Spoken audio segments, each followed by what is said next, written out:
Yeah.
in a suit. Hey Melissa, how are you? Good?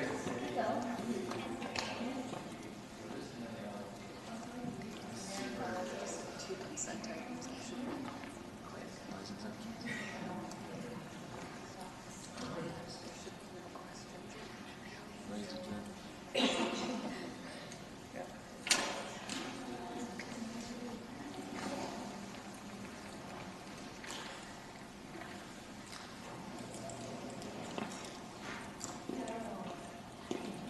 Oh, they are. My son, he changed majors, so he was in biochemistry. That was not his Well, he's in passion. well, he actually is. He really likes that stuff, but he doesn't like the job opportunities out there. So he's now in Conestoga College of Engineering. Okay. Yeah. So first semester. Okay. Yeah. Yeah. So And Hannah. Hannah is working. Yes. So she's cleaning windows. Okay. And when is she opening this one? Well, she got into music earlier. Right. I remember she was doing art stuff. Yeah. So she got into music and she wants to be a teacher. So, but I don't know if that's true because she likes working with kids too. Yeah. So I think that's why she took this year as well. Yeah. Okay. But yeah, that's my son. I did the whole like LinkedIn first time. I spent my first 2 years. Yeah. And then I went to college after that. I think if I had taken care of autism, I think before. Yeah. Well, last year she just didn't try to figure anything out. She was just working last year. You're 18 or whatever. You need that, right? And then this year she's going to do music because now all of her friends are down there. Yeah. So when she's cleaning windows, is she like? Yeah, she's up front. She's doing the, and she's, the guy likes her. Okay. I see those people. That is a unique person. Yeah. She's like, I couldn't. I'm terrified of heights. No, she's fine with it. And she does a good job. She gets some tips. So they're doing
All right, let's get this meeting of Community Infrastructure Services started. We have 3 consent items. Does someone want to move those?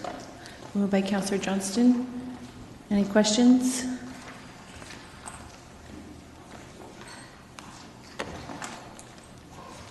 Councillor Gazzola? Yeah, I just would like to take a minute to have staff. There's been a lot of work done, I'm sure, in preparing this document. I tried to single out what the highlights, what is it telling us. I wonder if staff could just take a moment to summarize what's in the report. Sorry, is that number 3? I'm sorry, yeah, on the growth management. Okay, we need to take that out of consent in order to discuss it. Those in favor? Opposed? Carried. Okay. Brandon? Sure, through the chair, maybe we'll have Sarah help provide the highlights. You're looking for maybe the top 3, 4 things of the awesome year we've had for growth and development in Kitchener, I'm assuming. Thank you, Brandon. I'd refer you to page 2 of your package. That kind of give a good sense of some of the highlights that I'll go through. In terms of building permits we've received this year, we've received a healthy amount, about 1,300, which is on par with what we've normally receive, and we're already surpassed that in what we've received this year. So that's a good indication of the growth we've been receiving. In terms of our densities in our urban growth center, which is our downtown, it's remained steady, but we're expecting that we'll see this spike in the next few years because of all the applications that we have in process. So our densities are looking good in the downtown, and they're meeting provincial, regional, and also city targets that we have, so that's really good. We're seeing a variety of housing types in terms of the permits that we're getting, which we like to see. We're also meeting and exceeding our targets in terms of intensification, what we refer to our built-up area. So we're exceeding those targets, and that's looking great as well. So overall, we're really encouraged by what we've seen this year, and we're meeting our targets, and things are looking really good, and we're in good shape. Okay, just a couple of follow-ups. The first thing that I saw was that there was the residential dwellings went down from last year, and it's lower than our 5, 10, 15-year average. Did I hear you say that for 2019 that has come back? Sure, through the chair, actually, we were just looking at the numbers the other day. Through the first 9 months of the year, we're actually up to our top 5 of all time. There's a bit of the staggering of the downtown permits, the way that they are coming into the numbers as to the construction goes, but so far in 2019, we're almost double all of last year already, and we still have a couple months to go, so it could be a banner year by the end of the year. And that's actually pretty consistent for townhouses, singles. We have a lot of duplex or additional units being built right now, and especially the apartment buildings. They're all up.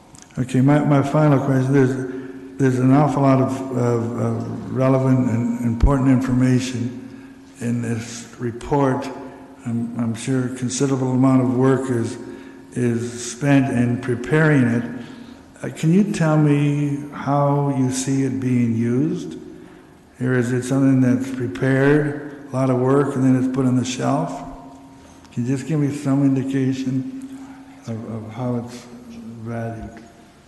Sure, through the chair, we have an obligation to provide an annual report to the region because we're the delegated approval authority for subdivisions and some other developments within the city. So every year this report is our requirement or obligations under that between the region and the city. So that's one, how it's used. The other part, how it's used, is that as part of our overall growth management program. We've been doing this for almost 10 years now. It helps us track and have an understanding of, one, our overall land supply, both within our built-up area, the areas we want to grow with our transit nodes and corridors, but also our greenfield supply. It's going to become quite important in the next year or two because the region is about to undertake another study of all of the land supply the targets and the direction that we're going for our next growth planning horizon over the next 20 years, 25 years or so. And so having the baseline and the tracking of this over the last 10 years plus is going to be valuable background information towards the trends and where Kitchener might be going in the future as it relates to how we're establishing and hitting our targets and how we're growing as a city. Okay, thank you. Councillor Chapman on this one? Yeah, yes. Just a couple questions. Bill 66 reduces the job and population density ratio per hectare to 40. Does that in any way modify the city's approach to that population density ratio moving forward? Through the chair, I'm not familiar with the 40 target. Are you referring to residents and jobs per hectare in a certain location, like our greenfield areas? Well, I'm not sure. I think the Bill 66, I'm not sure, actually. I was hoping you would just clarify where that fits into this growth report that we're getting here. Sure, through the chair, the Kitchener's always been well positioned to achieve any numerical targets that have been provided through the province or that are updated through the region as it relates to our region. A lot of the provincial targets are measured on a region-wide basis. And sometimes they are differentiated between the urban municipalities of Kitchener, Waterloo, Cambridge versus the townships. And you've got densities, targets for greenfield areas, for the downtown area, and then you have overall residential development split between the built-up area and the greenfield area. Kitchener is one of the interesting municipalities in the Greater Golden Horseshoe where we have both greenfield opportunities and intensification, and we've been really focusing on the intensification over the last many years. We're well positioned to achieve all the targets, including the target perhaps that you're speaking of about greenfield density. We haven't reported on it specifically with specific numbers in the report, although in the end, in the implementation section, there's some commentary about how we're performing in the greenfield. Kitchener's easily achieving that target, if not higher. We have a variety of townhouses, stacked townhouses, but we're getting more mixed-use developments. Those help the numbers. The other quick little thing, too, is we don't want to just do planning by numbers. So the targets is one thing, and we do want to have these documents to illustrate it, but when we're building our communities, even in the greenfield area, we're still trying to plan for things that are transit supportive, walkable. They're achieving a lot of the objectives that we have. Okay. My other question has to do with the 2006 growth plan and the Greater Golden Horseshoe growth plan. Where does the 2017 Places to Grow growth plan fit into this analysis? Sure. So through the chair, the growth plan continues to be updated. There's updates that the previous outgoing provincial government made, and then there are updates that the new provincial government has made. And they have changed some of the numbers and some of the approach about it. Primarily the way that it gets borne out is through the next level. So the province has updated those plans. There's now obligation of what I mentioned, the region, to update their plans. So they're going to take these updated growth plan targets and numbers, and they're going through the process over the next year of assessing what does that mean for the region of Waterloo. What could happen in Kitchener, what could happen in Cambridge, what could happen in Woolwich, Wellesley, etc. And then once that process is done, and that will establish the numbers that we would have to then bring into our official plan. So conceivably, this information, and we're well aware that this monitoring report that we provide on this information, it is assessing it and looking at it. No matter what the targets are going to be, it's kind of assessing it based on the previous ones. It's going to have to evolve and be updated after that time. So the province has changed, next is the region to update, then the city, we're going to have to update our plan to reflect those targets, and we'll see what the monitoring program is at that point. And what's that turnover time? like this is a 2017 report, right? And it still hasn't gone through the regional process, and hence the city? So the region has a specific amount of time under the provincial growth plan as to when they have to update their official plan to implement those changes. And then the city has a certain time to update after that. If you want to get into some of the specifics, I can, but essentially all the regions within the Greater Golden Horseshoe have to have their plans updated by 2022, and then the local municipalities have 1 year to update their plans after that. Okay, thank you. Councillor Johnston? Yes, thank you. Through the chair. There's so much good information in here, and something I know that I'm finding with my residents is that people don't necessarily know about the direction that our city's going in terms of intensification, especially in building up of neighborhoods that are already well established. And I would love to see us be able to get this information out more to our public so that they would be aware, a lot more aware of the direction that we're going in terms of intensification, the reasons behind it, the whole hold the line strategy, etc. And I think it wouldn't come as much of a surprise then whenever things are getting redeveloped in neighborhoods. So my question would more be around how do we be more proactive about this information and getting it out to the public?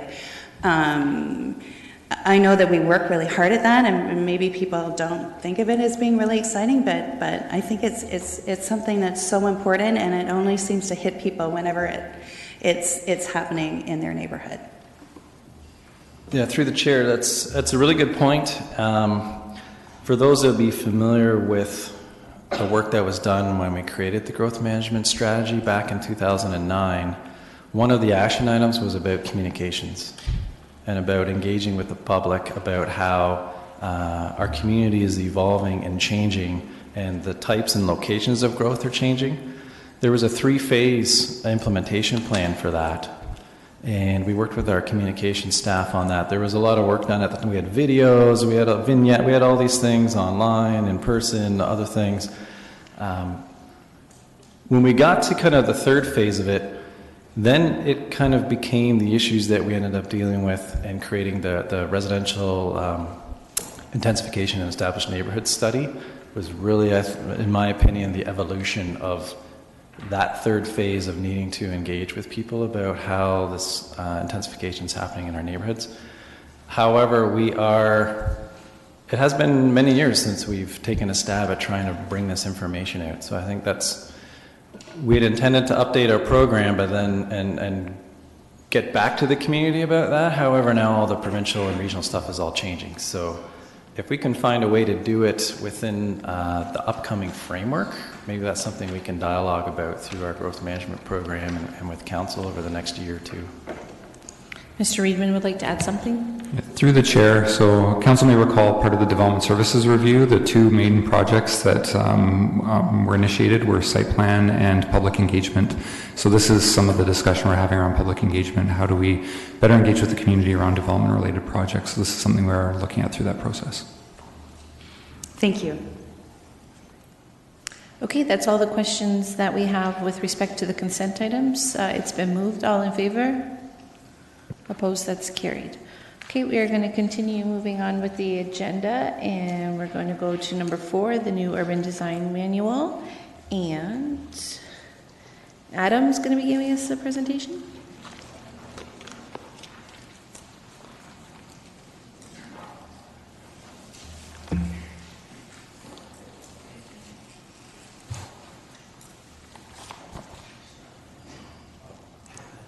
All right, thank you.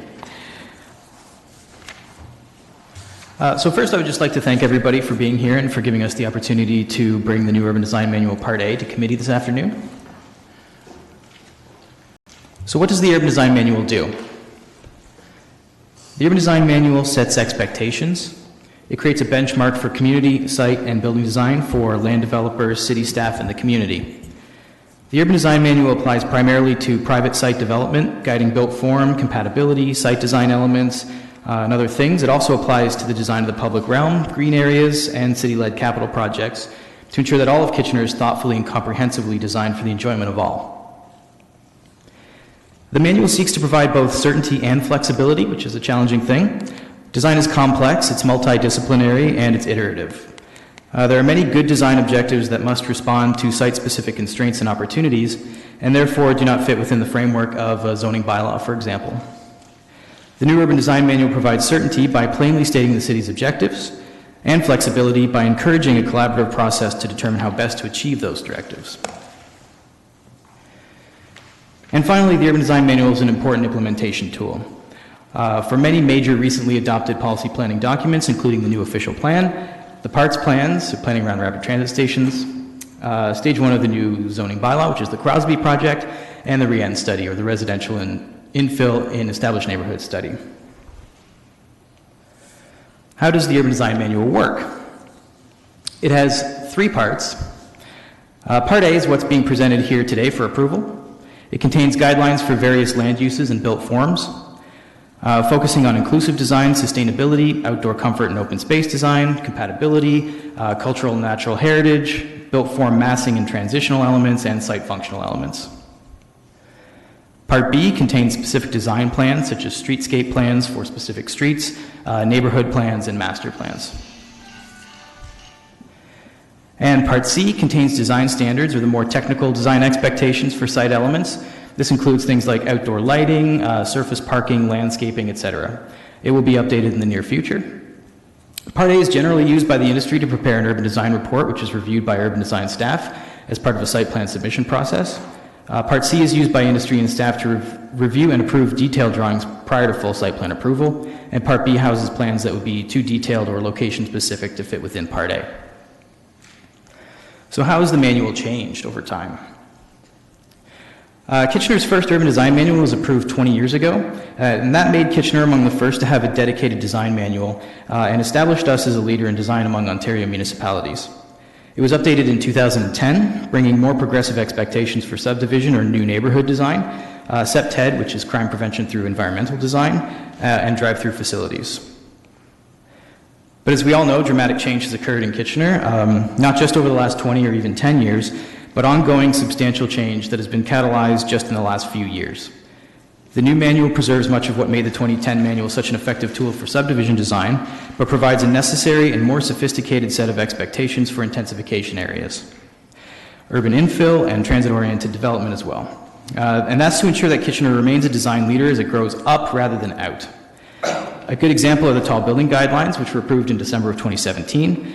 They have since been used to successfully guide tower development to limit shadow and wind impacts, to protect for future development on adjacent sites, and to ensure that Kitchener grows responsibly and equitably.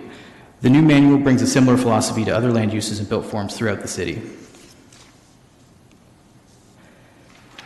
The new Urban Design Manual introduces or provides an increased focus on topics such as inclusive design. So this is the splash circle at the boardwalk. Inclusive design includes important objectives and principles for things like public safety, universal and equitable accessibility, affordability, age and family-friendly design, social infrastructure, and arts and culture. Smart city design is another thing that we're emphasizing more. This photo is from the Kitchener Innovation Lab over at the Tannery. It shows an augmented reality 3D model of City Hall. So for those who've never used augmented reality before, you download an app to your smart device, and it lets you view real-time 3D models as if they were in the room with you. This technology has a lot of potential for use in public engagement, and we're working with the Innovation Lab on this and other initiatives that will help the implementation of the Urban Design Manual over time. Smart city design means making the most of Kitchener's position as a global leader in innovation, to explore opportunities to make design more flexible, legible, and accessible to the public, industry, and staff, and to find improvements and efficiencies in any number of processes. And sustainability. This is 50 Kent, winner of the 2016 Kitchener Great Places Award for Sustainable Design. The new Urban Design Manual provides a significant focus on sustainability, including health and well-being, design for climate change, both mitigation and adaptation, and design for birds and wildlife. With Kitchener City Council unanimously declaring a climate emergency in June of this year, a greater focus on sustainable design is urgently needed. The manual does, however, provide the industry with flexibility to ensure that our long-term sustainability objectives can be achieved fairly and adaptively.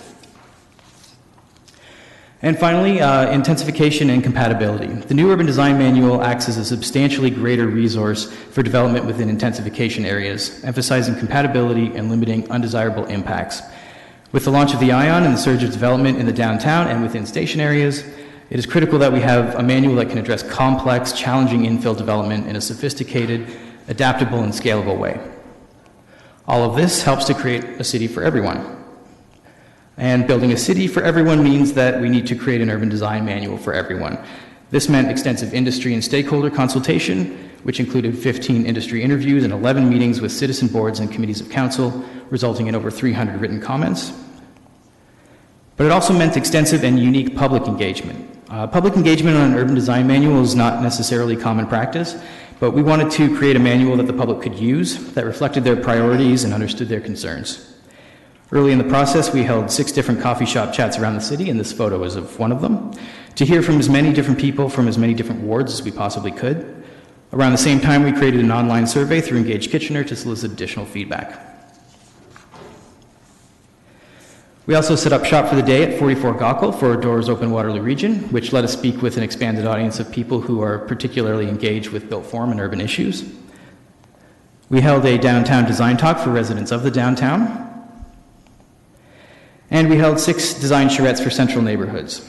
Upon the completion of the neighborhood planning review process, the results of these charrettes will be incorporated into the Urban Design Manual to provide community-led guidelines specific to each neighborhood. And we have also been fortunate enough to have the opportunity to present at numerous professional conferences over the past year, promoting design in Kitchener, building our reputation, and speaking with other design professionals. Here we are presenting at the Ontario Association of Architects Conference in Quebec City. That was in May, if I remember that correctly. We have also presented at the Ontario Professional Planners Institute Conference in Sudbury, which was in October of last year, and we held a webinar for the Canadian Institute of Planners as part of World Town Planning Day. So how is the manual structured? Because we have reorganized the content from the previous version of the manual. The new manual offers enhanced organization and usability. Section 1 is the citywide design section, which establishes the broader vision and objectives for the city as a whole. It contains guidelines that can be applied to all land uses and built forms, and that helps to limit duplication of certain objectives throughout the other sections of the manual. From there, 12 additional sections address a specific land use or built form. The intention is to simplify development review because in concert with the citywide section, any given development should only have to address 2 other sections, 1 land use and 1 built form. So for example, a 6-story proposal in a city node would look to the mid-rise buildings and the nodes and corridors sections when producing an urban design report. This sort of just streamlines things for the development industry. And now on to coordination with some other projects. As you know, the Complete Streets project and the Development Manual update will both be appearing before committee later this year. So seen here is a theoretical cross-section through a busy urban street. The Urban Design Manual focuses on the built form and site design of the private development along the street, but also works to address the streetscape, pedestrian experience, and other factors, to tie all the design elements together and create a consistent, comprehensive, and well-designed public realm, ensuring that our urban environment is more than just the sum of its parts. The Complete Streets guidelines provide street design standards for new and reconstructed streets with guidance on all forms of transportation. And so their realm is sort of within this green hatched area. And finally, the Development Manual provides technical standards and guidance for subdivisions, site plans, and streets for all associated infrastructure and utilities, stormwater management, lock grading, and more. So a lot of what the manual deals with is sort of underground utilities. Combined, all 3 projects would look something like this. Each project has its own area of focus and expertise, and where elements overlap, we need to coordinate to ensure the best possible outcome that addresses all combined priorities. For example, a site plan for a private development would rely heavily on the Urban Design Manual for guidance and would have to meet the standards of the Development Manual as well. A road reconstruction would heavily rely on the Complete Streets guidelines and the Development Manual, and the Urban Design Manual will play a supporting role. So next steps. To be effective, the new Urban Design Manual must be thoughtfully implemented. We must also monitor that progress and ensure that it's applied equitably and to inform what updates may need to be made over the life of the manual. After approval of the manual, staff will work to develop an implementation and monitoring approach that balances these objectives with a monitoring report provided to Council biannually beginning in 2021. This photo is from a staff workshop on tall building design, and this is the kind of thing we intend to carry forward. Part C of the manual, the technical design standards, will also need to be updated to reflect the ongoing evolution of urban design in Kitchener. We still need to develop the work plan and resourcing for this project. With this new manual, thoughtful implementation and monitoring, and a continued commitment to collaboration and creativity, Kitchener can continue to be one of the best designed mid-sized cities in Canada. Thank you. Thank you very much for your presentation. We're going to move to the delegation first. We have one delegation, and that's Andrea Sinclair from MHBC Planning.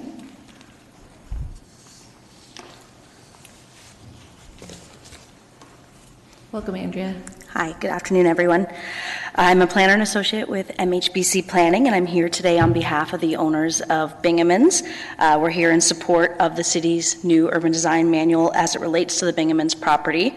And we just wanted to thank staff for the positive consultation process that they led with ourselves and Bingamons in preparing some area-specific guidelines that recognize the uniqueness of Bingamons within the broader Bingaman Center Drive and Shirley Avenue employment area. Specifically, we just wanted to thank Adam Clark, Dana Edwards, and Lenore Ross, who took the time to sit down with our group and work through guidelines that work on behalf of the city and for our client. Thank you. Perfect. Thank you very much for coming in. Does anyone have any questions for the delegation? No, that's all. Thank you. Thank you. Okay, that's all the delegations that we had registered. So we'll turn to questions now, questions of staff. First is Councillor Singh. Yeah, thank you, Madam Chair, and I'll say this again in my comments in the end, but just want to again thank Dana and Adam. You've done phenomenal work leading up to this stage. A lot of hours have gone in, and I appreciate that, you know, your objective has been very comprehensive report, something that can meet the test of time. While we are currently in the process of Crosby for residential side, how do you see this complementing that review, or would this something that need to be amended, what comes out of any changes through Crosby? So through the chair, we work closely with the Crosby team and the residential zoning team as well. We've attempted to certainly flag any places where there could be potential upcoming conflict in the future. I think we've controlled for that pretty well, certainly through ongoing conversations with that team and making sure that we're all aligned as we lead up. So if something sort of dramatic did happen during the residential zoning process, then we would possibly have to update the manual to reflect those changes, but we don't anticipate that. Okay, that's good to hear. And I appreciate the last bit of your presentation. You said that, you know, building expectation as we become a big city. And I think as much as some may not like it, that is going to be the end evolution of our region here, that we will be one day a big city. So having the right design is important. Right now we're grappling with two things. One, growing up, while at the same time keeping residential ownership or the prospect of having ownership affordable and within reach of most of our residents. So how do we tread that balance of setting a high expectation on the design from the development community while at the same time ensuring that development meets the pro forma of units that could be affordable or attainable if someone wants to build to that category? Through the chair, we were obviously very cognizant of the importance of affordable housing throughout the creation of this document. It's something that informed a lot of the decision-making along the way. And while the manual doesn't directly create or require affordable housing, we wanted to make sure that nothing that we did would frustrate the ability to get affordable housing into the future. And so in that way, you'll see that this manual is a little bit different from other cities in that it doesn't ask for specific decorative elements or certain material palettes. Because to us, great design isn't about cost, it's about making the most of whatever is occurring. So as you're answering that, I just want to, we focus on the specific of where I think the challenge could be. It's not necessarily just the materials, and I think there probably is flexibility for materials. The challenge may end up being, and I think this is something that we don't focus enough on the site design, especially when you're dealing with affordable housing. Is there flexibility there as well? Through the chair, yes. So that's the idea is that through the site design, we have a much more comprehensive understanding of the way that things are being designed and the product that's on offer. And so the point I was making about materials is that we're not sort of just narrowly focused on a certain kind of aesthetic. What we want to do is encourage great collaboration and great design among all parties so that when an affordable housing project comes in, we're not here making comments and recommendations that sort of frustrate their ability to provide that, but we're working with that product to create the best possible design on the site. Okay, and just to be able to better collaborate or partner with the development community, I think this is a comment that I had made to you when we both met, or the three of us had met, could we set the bar high while at the same time giving certain incentives? Does that achieve that? If a developer says, okay, you know what, I'll build to the best of standard as expectation that you guys want, but again, I want some relief on density or through the site plan process. Is there an avenue to achieve that? Through the chair, there's certainly through sort of official plan and zoning bylaw amendments, there's the ability to do that. Within the manual itself, what we sort of build in is a flexibility to understand so that on a site-by-site basis, we're not just trying to apply the same 5 or 6 things over and over again. We're looking at the context in order to determine actually the best way to do development. And so it creates more collaboration because we're not just picking from a list. Okay, that's good to hear. Just 1 second, Mr. Reedman would like to add something. Through the chair, so I would like to expand a little bit further through the development review as well. Site plan is the process, and we heard loud and clear from our partners that collaboration is something they wanted to see. So we're working through our site plan process to see how we can be more collaborative and work better together through development to achieve objectives that we'd like to see and what the development industry would like to see. Very glad to hear. I just had one quick question. Can I? Mm-hmm. The last bit was, and I think I had mentioned this in our meeting, was the look back, reflection. I think I heard through your presentation that year 1 there would be a review and then something brought back. Did I hear correctly, or?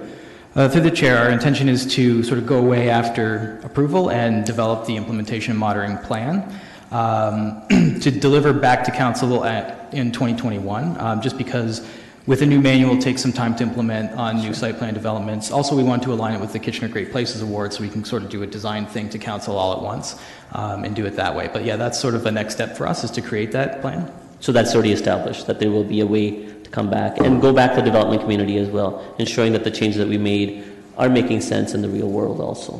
For sure. Okay, great. Thank you. Councillor Chapman? Yeah. Thank you, Adam and Dana, for the work you put into it. In fact, I'm surprised to see you here today, Dana. Welcome back. So my questions are, first of all, I'll say that when I go through this manual, to me it depicts the ideal city, which for me creates a bit of a problem because I don't think we're actually going to create the ideal city by producing a manual of this sort, because unless we have a way to implement all of these guidelines, it's not going to do that for us. So one of my questions would be, as we go through, as we look at this manual, how many of the clauses and or sections of the manual do you actually expect to be fulfilled at each building site? Like, what would your expectations be? Through the chair, our expectation, because these are guidelines, and the things that are in the guidelines are sort of necessarily guidelines because they can't be applied through a zoning bylaw, for example, because there's too much variance on an individual site. Our expectation is that all of the guidelines are addressed. You may have noticed that the language is actually much more directive than it is in other design manuals. We say provide or require or other things, and so, but they are still guidelines. And so our intention is that through the site plan submission process, everything is considered. Where things cannot be done as written, we'd like to see a justification for that and an approach that achieves the objective that we're trying to get at. So that's where the flexibility sort of comes in, is that it's hard to say that we will directly implement every guideline per the letter of the law. If we were able to do that, it would be in a zoning bylaw. But because we have to allow for a lot of flexibility to respond to individual opportunities and constraints, sometimes it lets us do more, sometimes it actually makes us do a little bit less. But that's part of the collaboration that we're trying to build, is that we get everybody, industry, public, and staff all excited about what's happening through an aspirational document such as this, and that over time we actually implement more and more and more. Okay. as I again go through this, there are different sections or clauses that I see that I say, well, why couldn't this be a bylaw?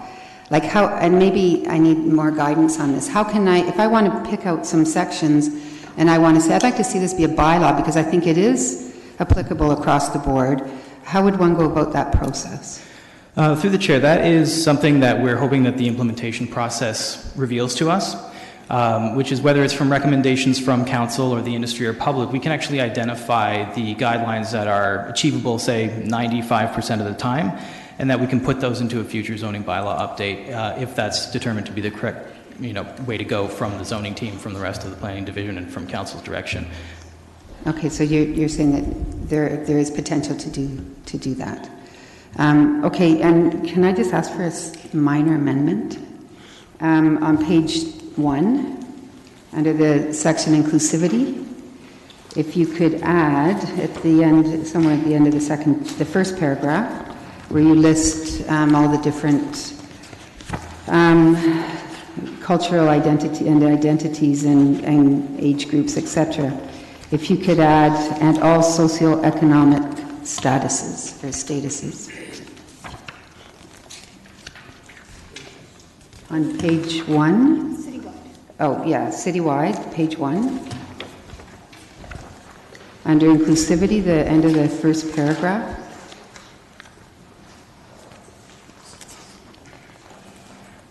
Sure. Yes. Yeah. Thank you. That's it for now. Thank you. Okay, thank you. Up next is Councillor Marsh. Thank you. I think this manual is very important, and I am very excited to see it here today. It's very beautifully laid out and designed that I think is reflective of the level of design you're looking for in the citywide, as you mentioned in the report. I just want to know, can you tell us about how this document will continue to be a living document when it comes to neighborhood-specific guidelines? We did do the charrettes, as you mentioned, and will they just be added as they are developed based on that feedback? So through the chair, the central neighborhood-specific guidelines, which were developed through the charrette process and are ongoing, will be added into the manual upon the approval of those secondary plans in the future when those come in front of council. So our idea is just that they will be, there's a placeholder here currently for those. Once they've gone through a little bit more public consultation and other things that the secondary plan process is doing, then they'll just sub right in when that's done. Mm-hmm. And then the implementation and monitoring report that, you haven't yet developed your plan of how you're going to implement that. What I want to understand is, are you bringing that back to council to share with us an update of the plan before 2021? And when approximately can we expect that? I don't know. Can management weigh in on that for me? Go ahead, Brendan. Through the chair, the idea is to bring back essentially a state of urban design and Kitchener report in 2021 that would include how things are going with implementation. And there can be some discussion at that time with council if there's changes that we think we need to look at for the manual or its implementation. In terms of the actual implementation plan itself, it's a little bit more on the staff side because it involves how the different sections and divisions work together. It's also, the primary audience of this is the planners and the urban designers from the city. So the intent isn't to have all of that in a quote-unquote implementation plan that would come to council. It's a little bit more of an internal facing discussions and conversations and actions we need to take. Okay, so just so I'm understanding correctly, are you saying that the monitoring report that we'll receive in 2 years will tell us how all the ins and outs and positives and minuses about how the whole darn manual is being implemented, or?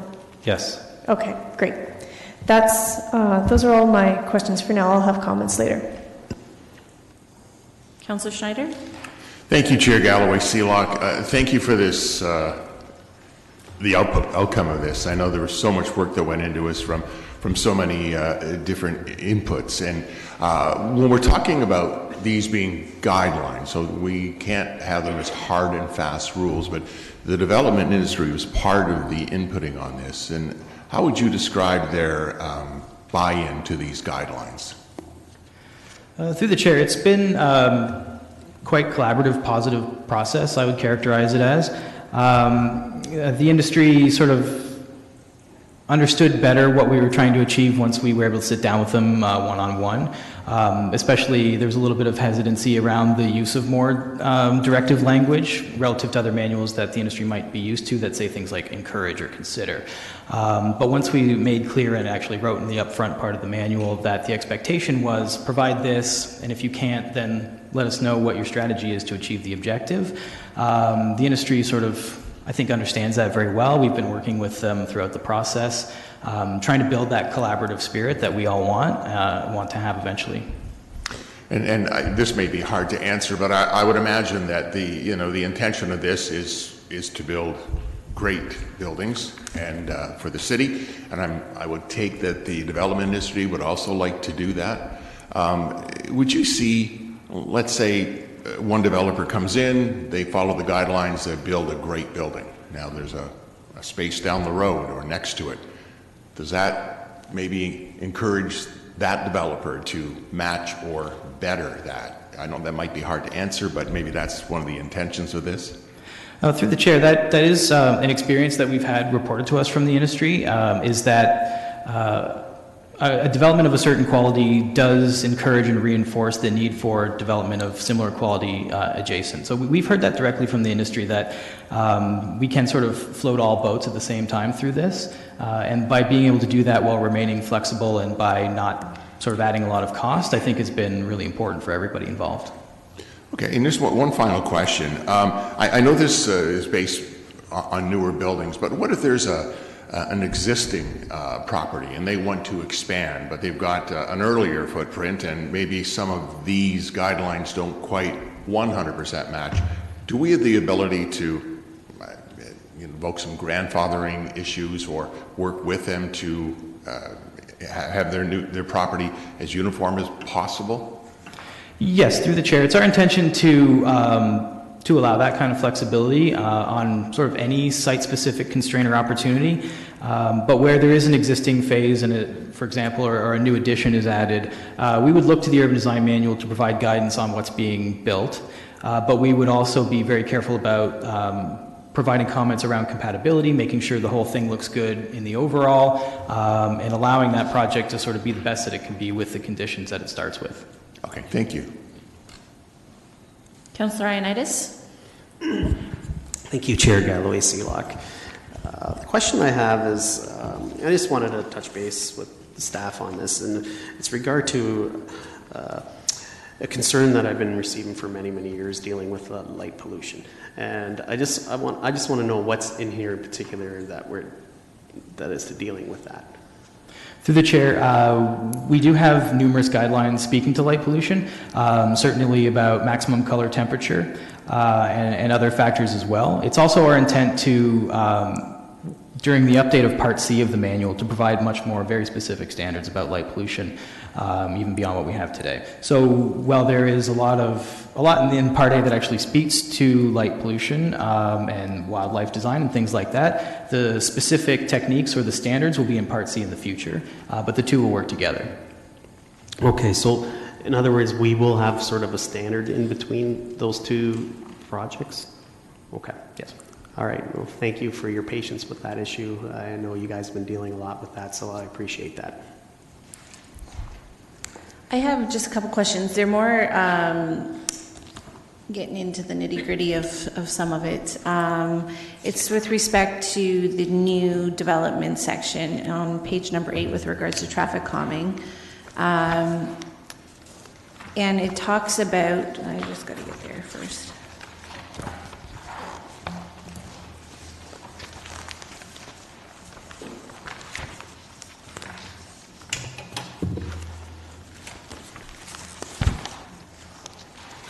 Under the traffic calming, it has landscape medians as an option, which is a fine option.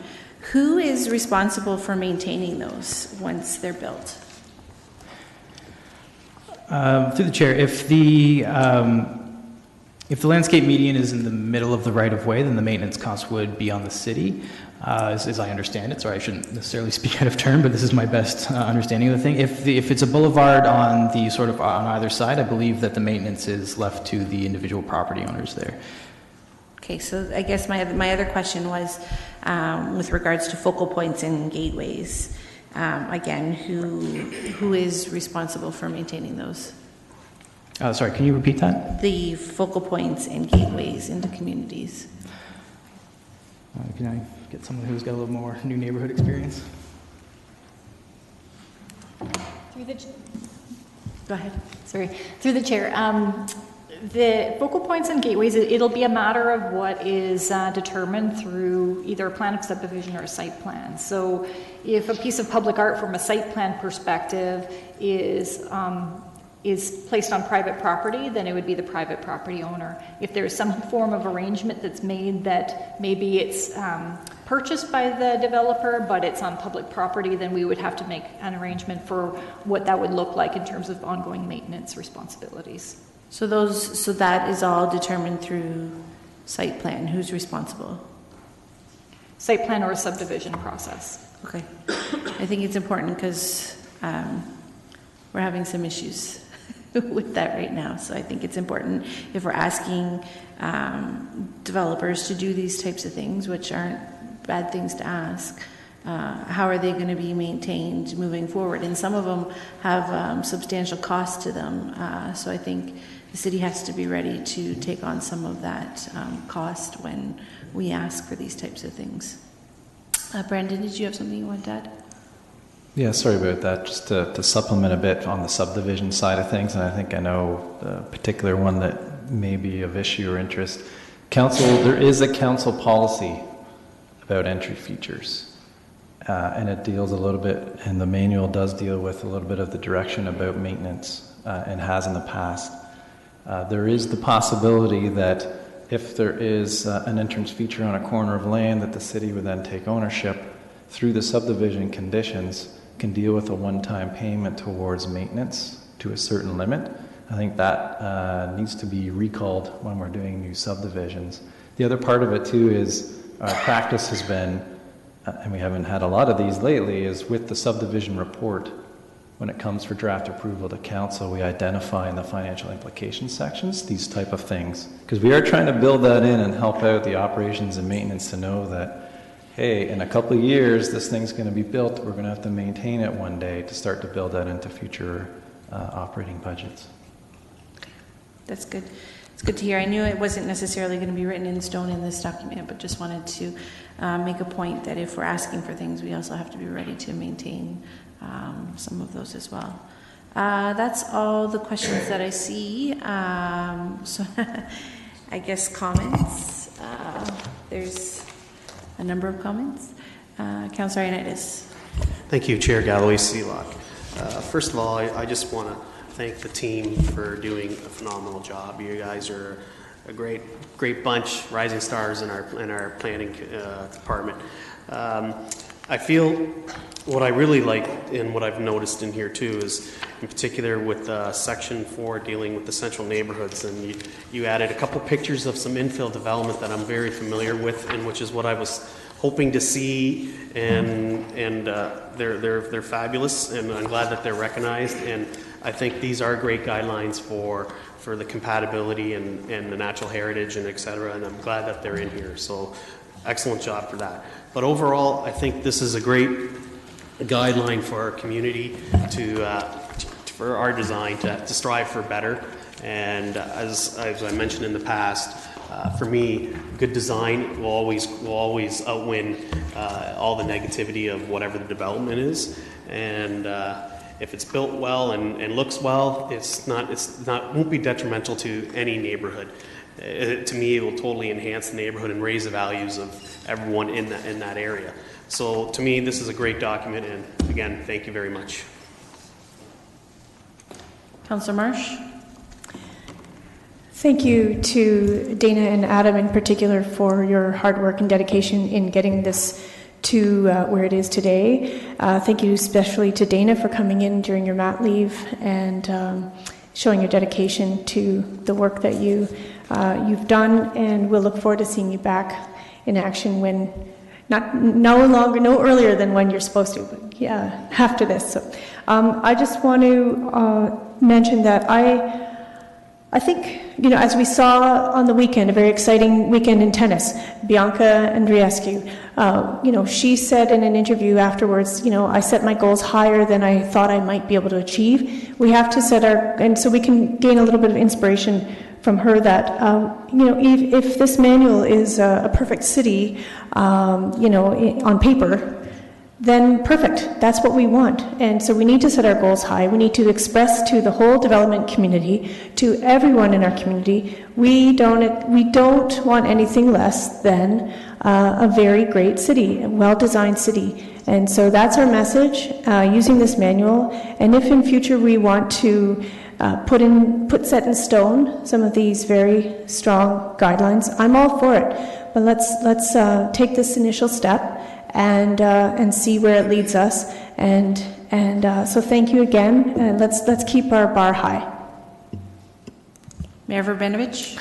Thank you very much, and I too want to thank everyone who's been involved in putting this together. It's an outstanding document, in particular to Adam, Dana, and Dana for coming in during mat leave. I too want to express my thanks for that.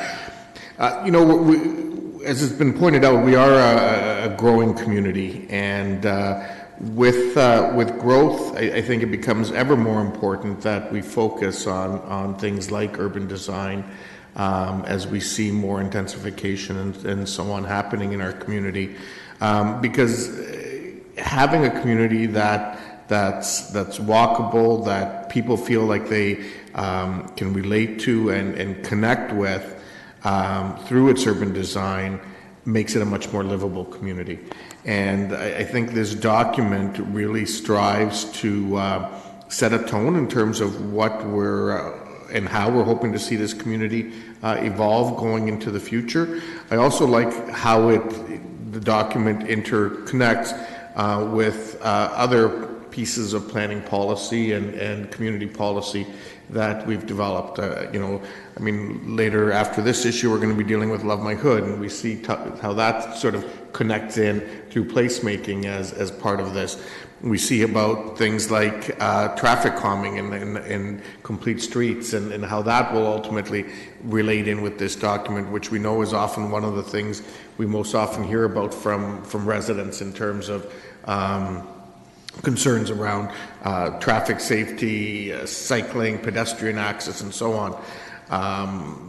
Just yesterday, we had a big city mayor's caucus session in Toronto that Justin and I attended, and the former transportation commissioner for the city of New York under Mayor Bloomberg spoke, and certainly was very inspirational in terms of the kinds of things that they did, and what's really cool is we're starting to see some of that kind of stuff being talked about in here in our community. That's not by any way suggesting that we want to be as big as New York or anywhere close to that, quite frankly, but that doesn't mean we can't take some of those best practices and look to include them in our community as it continues to evolve in the future. So I'm certainly excited to support this, and when the time comes, Madam Chair, we can have a recorded vote. That would be wonderful. Councillor Davey? Thank you. I just echo the comments. I thought this report was, for the amount of information in here, I thought it was fairly easy to read. It's lots of good examples and not very many walls of text, which I really appreciate. I thought it was great work. I did want to mention that when I was going through it, my biggest concern as well was sometimes when we do these sorts of things, we do make it overly restrictive, as was mentioned by Councillor Singh, in terms of the affordability of housing. I didn't really see that. I think it's always a struggle to go for the strive for the highest urban design, which oftentimes means higher cost. At the same time, if you drive up the cost of housing too much, well, we all know how that pans out. In fact, I'm not sure if anyone's paying attention, but the rental rates for one-bedroom apartments in Kitchener were the highest. They had the highest increase, not in the region, not in the province, but in the entire country. The month previous, 16%. 16%, that's a crazy amount of money. So we have to be very, very careful going forward that we don't, we remember those people that are struggling with the affordability. Last thing I wanted to mention is to Councillor Hernandez's point, I'm getting more and more concerns about light pollution as well. I did notice it was in the manual. There's a whole little section in terms of downlighting and everything. I just want to mention that. I'm glad we caught that and I appreciate it. Next is Councillor Singh. Yeah, thank you, Madam Chair. And I think, we have to be open for change, and we have to be accepting of the next evolution of our city. And I think this document such as this, and it speaks to the great work by our staff, the entire planning team, especially Adam and Dana specifically, that they put concise effort into finding, and I said this word before in my earlier questions and some comment, is through balance. It's finding the right balance to ensure that we have that desired growth of our city, growth to meet the housing stock, growth to ensure that the affordability is within the range that we would want within our community, and that happens with additional units coming online. So you cannot be too prescribed or restrictive, and this document doesn't do that. It's very suggestive language that works with the developer, ensuring this is our ideal goal as a community of how we want to build out or end up specifically, and ensuring that the neighborhood at the end is the end beneficiary of good development, existing neighborhoods specifically. And I think that's entirely what we have achieved through this document. And what's more important is I like the language that there will be a continual growth of our, what the strategy is here. And that's why I caution and have concern when you end up building restrictive language or building it into it as a bylaw where it makes it set in stone. That's exactly what's going to be.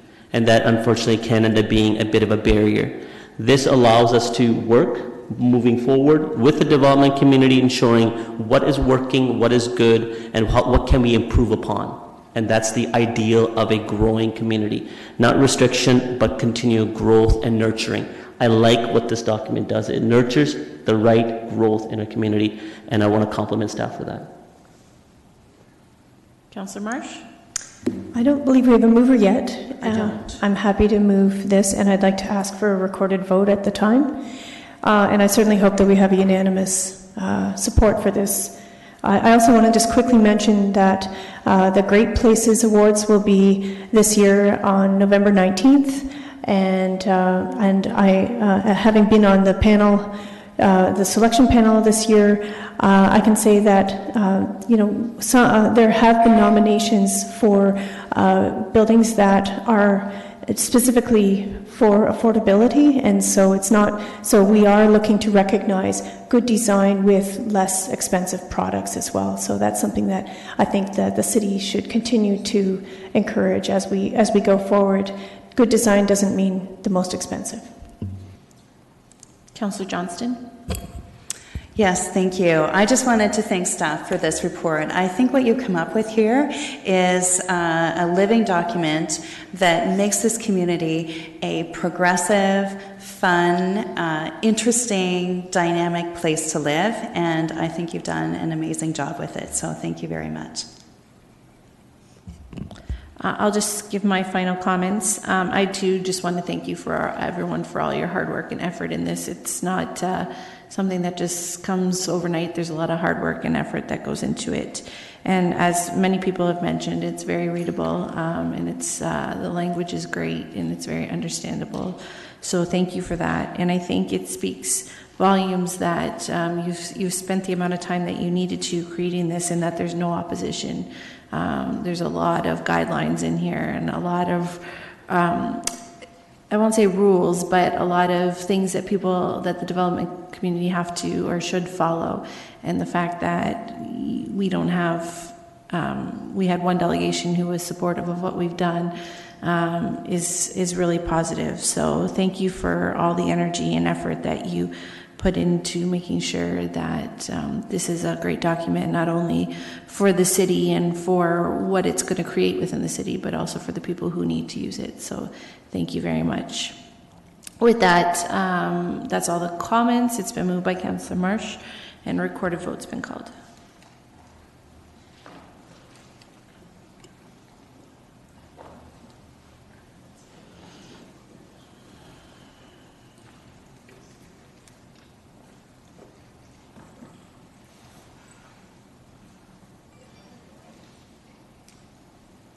And that's carried unanimously. Thank you very much. All right, now we get to move on to another,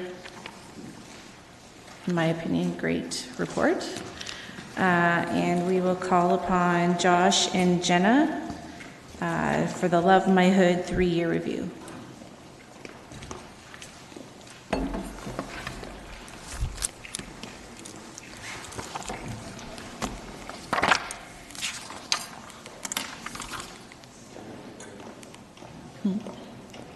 Let me put up 10.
Whenever you're ready, Josh. Okay.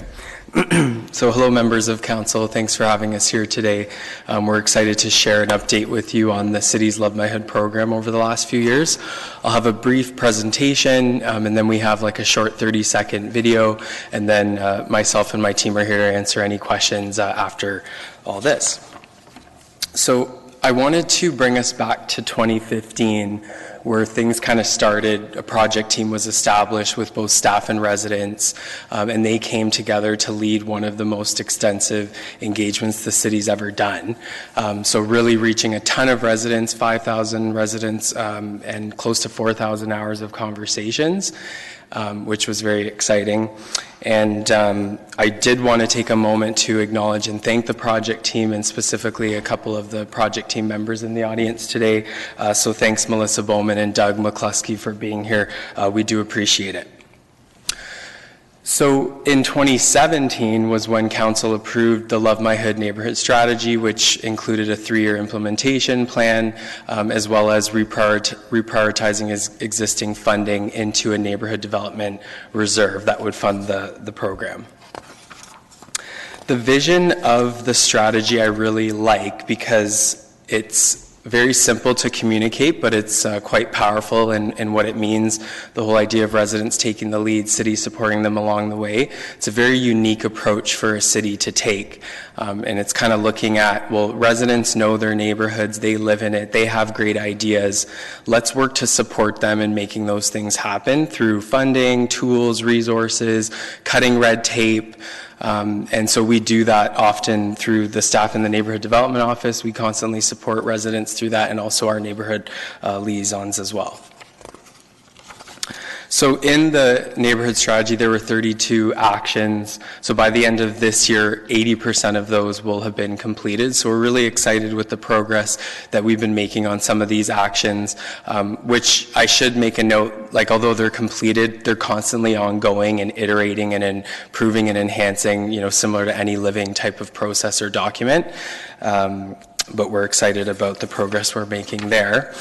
There's also some numbers on this slide that just kind of, I know there's a lot of data in the report, and we're happy to get into that, but these are just at a high level some of those numbers that are really exciting. The number of people who got involved, the 10,000 plus hours that people have put into this program, the 90 projects over the past few years. So definitely a lot of great momentum, all at a time when trends in volunteering is changing, and yet there seems to be like an increased surge in momentum around this program for sure.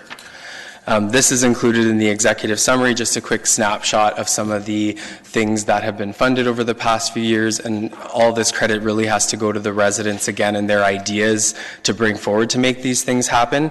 I think that if this was only led by staff, I don't know if you'd see some of these creative ideas come forward, because as I mentioned before, residents live in their neighborhoods, they know, they want to see things happen, and by them taking the lead, the projects are much more likely to be embraced by the community, especially in the short and long term. We also have a chart here that shows that from 2017 to 2019, we're looking to triple the number of neighborhoods, and so these results are really exciting. I think in the early stages of Love My Hood, a lot of the groups that have been engaged already in previous city programs and initiatives may have been sort of first at the gate in terms of accessing funding and resources and projects, and we've seen now in a couple years into the program, that's changing, and more neighborhoods are getting involved. Actually, this year, we can say that we funded 2 projects in every ward in the city. We've never been able to say that we've even funded 1 in the past couple years. So we're making headway, but we do acknowledge that there's still a lot of work that needs to be done on this, for sure. I just wanted to highlight a few unique resident-led projects. I mean, they're all unique and special in their own way, but these are just a few that I wanted to flag for you.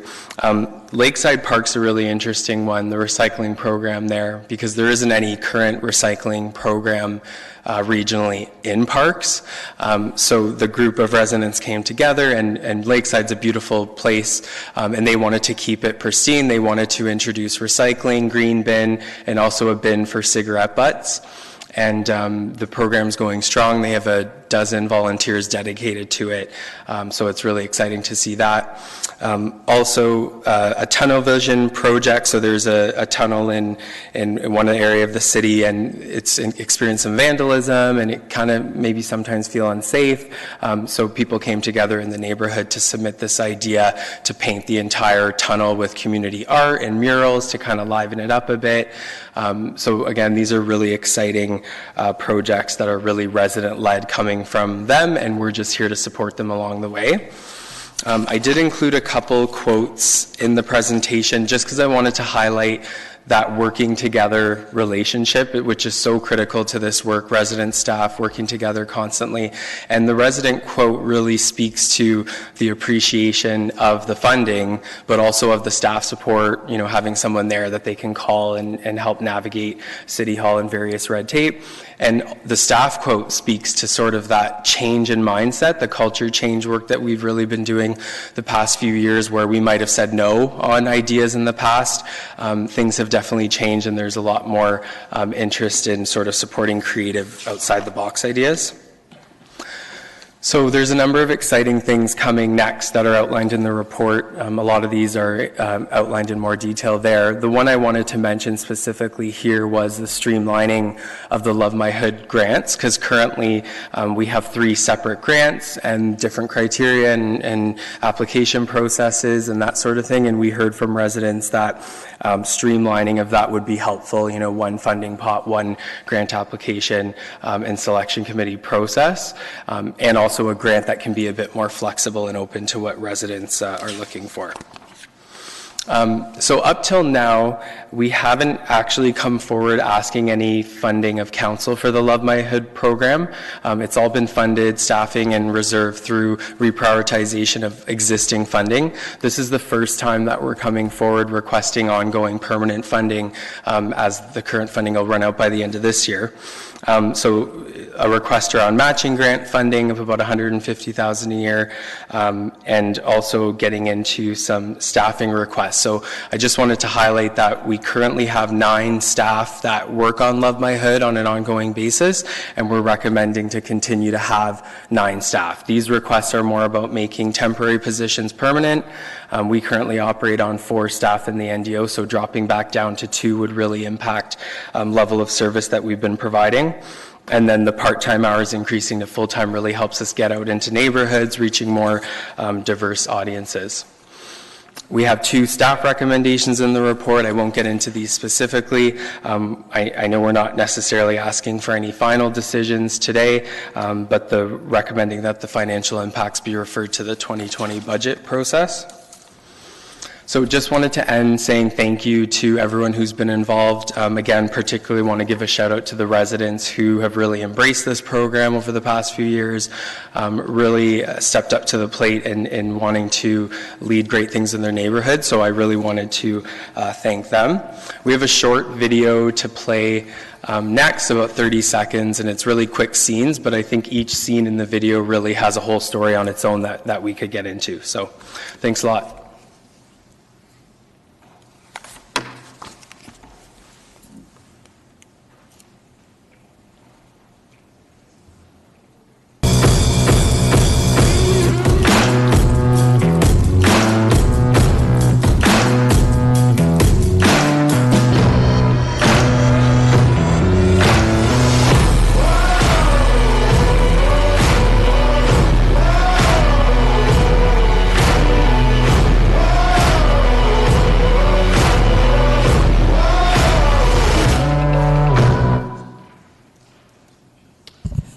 Thank you very much. That's got a good impact for the end of your presentation.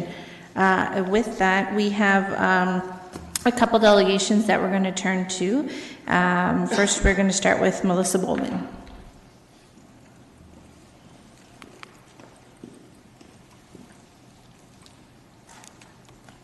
Welcome, Melissa. Thank you. You had to know I wasn't just going to sit quietly in support of this. I was going to come up and speak to this. We like listening to you. Hello, Chair, Mayor, and Councillors. It's hard to believe that we're at 3 years of Love My Hood already. I sat here in Council chambers when Council unanimously supported Kitchener's first neighbourhood strategy. I came to Council 1 year later on behalf of the Victoria Park Neighbourhood Association to present the first neighbourhood action plan through Love My Hood. And now I'm thrilled to be here today to speak in support of the vital role Love My Hood plays in creating strong neighborhoods and in contributing to a sense of belonging for our residents. Through my experiences on being on the Neighborhood Strategy Project team, implementing our own neighborhood projects and events, and also attending Love My Hood projects in other neighborhoods, I've seen a lot of great things come out of this strategy, and I hope today that we see Council's strong support for Love My Hood moving forward. Funding support through grants have allowed neighbors across the city to bring their ideas to life, and through those events have contributed to a stronger sense of connection and community. I do want to emphasize one aspect of the neighborhood strategy, though, that may not get as much coverage, but has been essential, and that's the role of neighborhood liaisons. These staff are there to walk alongside neighbors as they work through event and project planning. They are essential supports as they help neighbors navigate the often confusing and sometimes intimidating processes at City Hall. I'm sure our newest council members can relate to feeling overwhelmed at first in trying to understand all of the things that are happening here. Having someone familiar with City Hall to not only walk you through each step as needed, but also to be your single point of contact is an absolute necessity if we want to see residents continue to engage in community building endeavors. So as much as it's important to have access to funds to run neighborhood projects, which it really is important to have those, it is equally important to have staff people there to help navigate the system. I think moving these part-time roles into permanent ones may also offer staff a bit more flexibility in reaching out and connecting with neighborhoods who have yet to engage with Love My Hood. I have chatted with my own neighborhood contact person about the possibility for more partnerships between neighborhoods across the city. For example, the Victoria Park Neighbourhood Association has been around for about 45 years. We have a history and many committed volunteers that could be of benefit to, say, a neighbourhood group that is just starting out. And I know that the VPNA would also benefit from that relationship as well, as new groups often bring an enthusiasm and excitement that longtime groups can sometimes lose. To make that happen, though, we need staff to help facilitate those connections. Last year, I had the chance to share the VPNA's experience with developing a neighborhood action plan when we were invited by Ward 5 Wildflowers Neighborhood Group to discuss their plans as they were just starting into that process. I'd love to see more of those kinds of relationships and connections develop.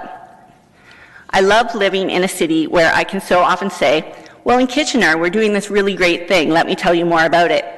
And the neighborhood strategy is definitely one of those things. It's been wonderful to see strong council support for the neighborhood strategy over the last 3 years. I ask that you continue that support today and accept the recommendations put forth in the staff report. Thanks. Thank you, Melissa, for coming in and for your presentation. Did anyone have any questions for Melissa specifically? Yeah. Councillor Schneider? Great. Melissa, first of all, thanks for your early involvement with Love My Hood, and you've seen it evolve and seen it grow. And this might be hard to answer, but for you and your neighbors, what would you say is the biggest impact that Love My Hood has had in your neighborhood? There's probably been a lot of little ones, but the one that stands out to me most is probably going through that process of the neighborhood action plan. It was a bit of a big process. We were one of 2 pilot groups to do that. Again, we couldn't have done it without our neighborhood liaison helping us to navigate that process, because it was one of those things when we kind of saw what was being asked of us, we're like, oh, how do we even start? So the staff was there to support us through it all, and it was really interesting to me because, as I said, Victoria Park Neighborhood Association, we've been around for 45 years, and I'm not sure that we as neighbors had ever engaged in a process where we really purposefully asked neighbors what they wanted in their neighborhood, what they wanted it to look like, what they wanted from a neighborhood association. And I'm not sure, I know I was listening to staff person Mr. May speak on the radio to Love My Hood, and he was saying had you asked him what Love My Hood would look like on day one, it looked very different. That was related to our experience as well, that if you had asked me what I thought our neighborhood priorities were, after we went through that process, I was surprised by some of the results, and it really has helped us make a plan moving forward. And with what you've been able to do through Love My Hood, do you feel that your neighborhood is more connected and more together and has a little bit more neighborhood pride? Absolutely. I think Love My Hood is great for all of those things. I'd also speak to, Victoria Park Neighborhood Association has been around. It's been running things for a long time. What I've really appreciated seeing in the last 3 years is the development of these little pocket neighborhoods. I can think of 3 or 4 right in technically the Victoria Park Neighborhood Association's boundaries, but it's neighbors of 5 to 10 to 15, 20 people who are like, oh, I don't have to wait for the affiliated neighborhood association to do something. I can take the initiative, and that little idea I saw on Pinterest one day, maybe I can make that happen in my neighborhood. And I think that is what has me most excited about the Love My Hood strategy. Fabulous. And I do want to thank you for your zeal on this, and we're helping out in Ward 5, and I hope that if any other ward needs some advice and a little enthusiasm, that you'd jump in there. Absolutely. Thank you, Melissa. Thanks. Councillor Ioannidis? Thank you, Chair Galloway Seelock, and thanks, Melissa, for coming in. And I really do appreciate your perspective as being one of the members that dealt with this early in the beginning.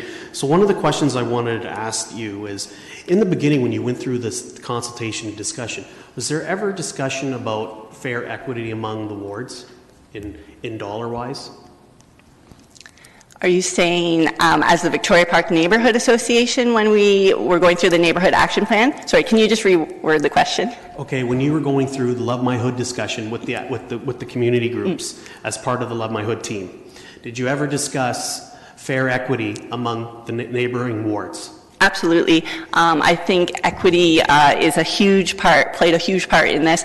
And I'm actually excited that we've got the creation of the Mayor's Task Force on Diversity, Inclusion, and Equity, because I could see Love My Hood and that task force really benefiting from the work of each other. I would say I am not surprised at all in the way, the uptake that we've seen on Love My Hood. It makes sense to me that some of those more engaged, well-resourced neighborhood associations with volunteers were the first ones to kind of say, hey, let's run with this.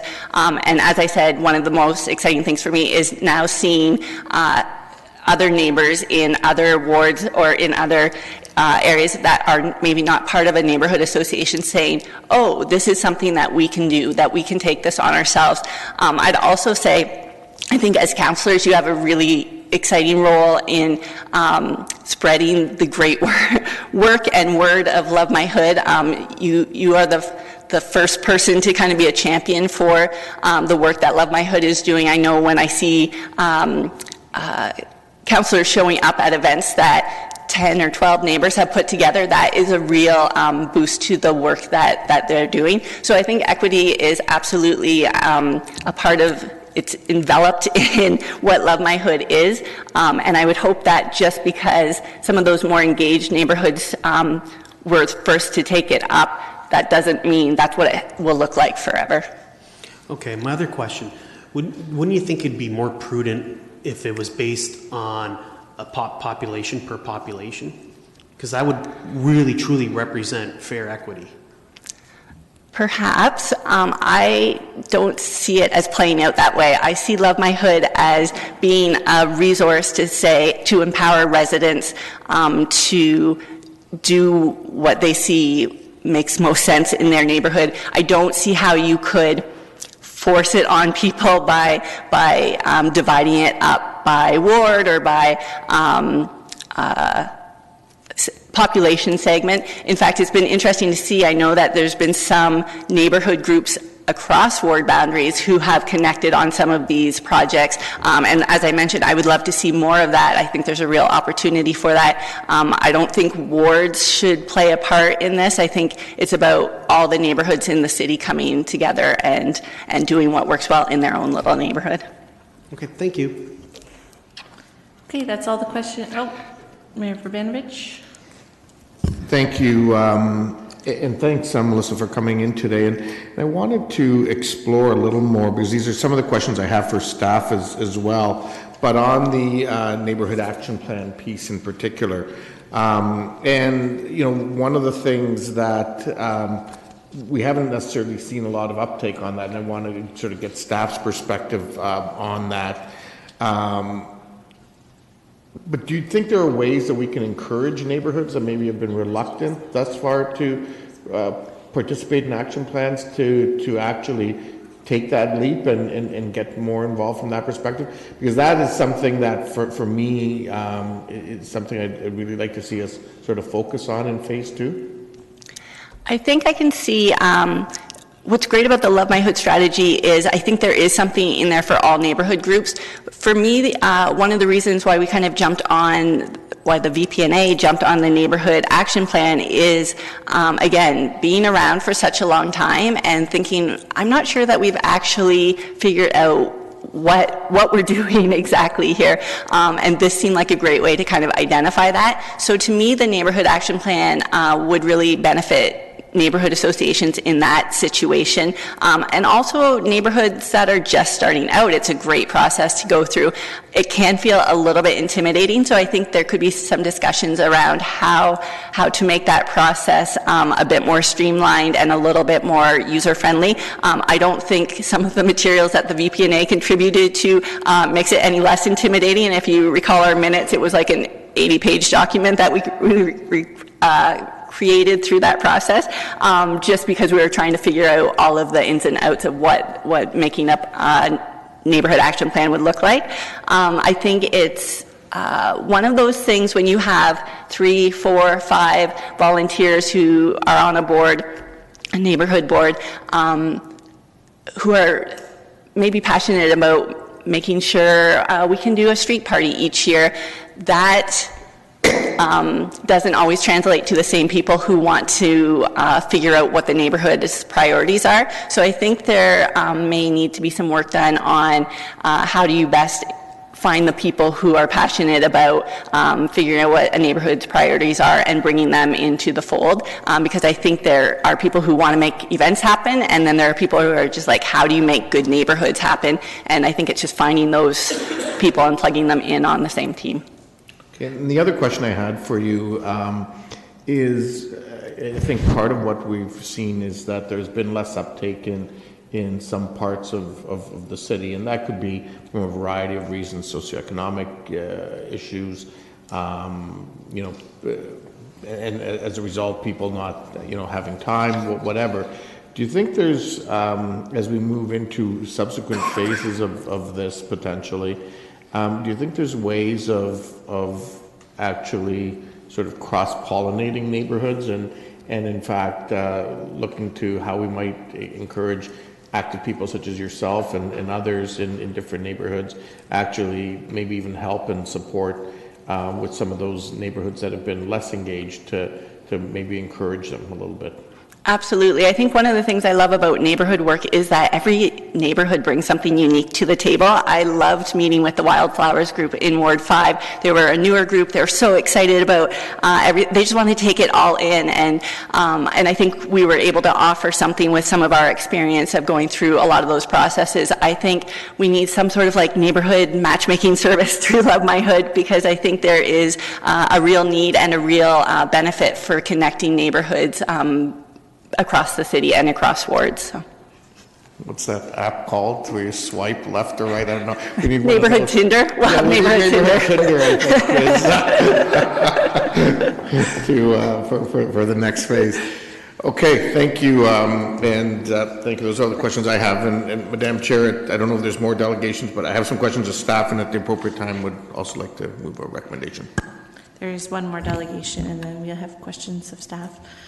Up next, thanks, Melissa. Up next is Myron Steinman.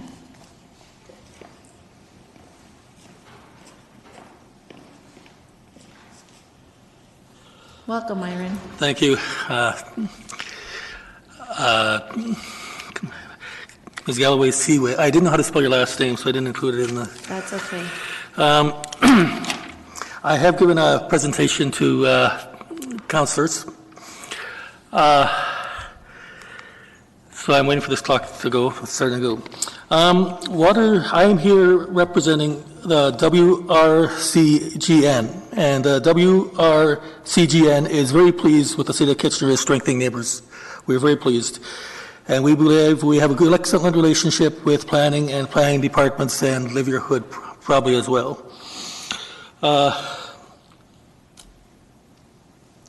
If I have time, I'd like to read from an unpublished document from 2005 from the Victoria Hills Community Garden, local history as told by Christina Wiley, City of Kitchener Council member, to Rick Shipling, Community Gardening Objectives, Computation 2005, unpublished. I'd have 6 points there about that garden that neighborhood got established in 1993. However, my wife always critiques me I don't tell enough about myself. So I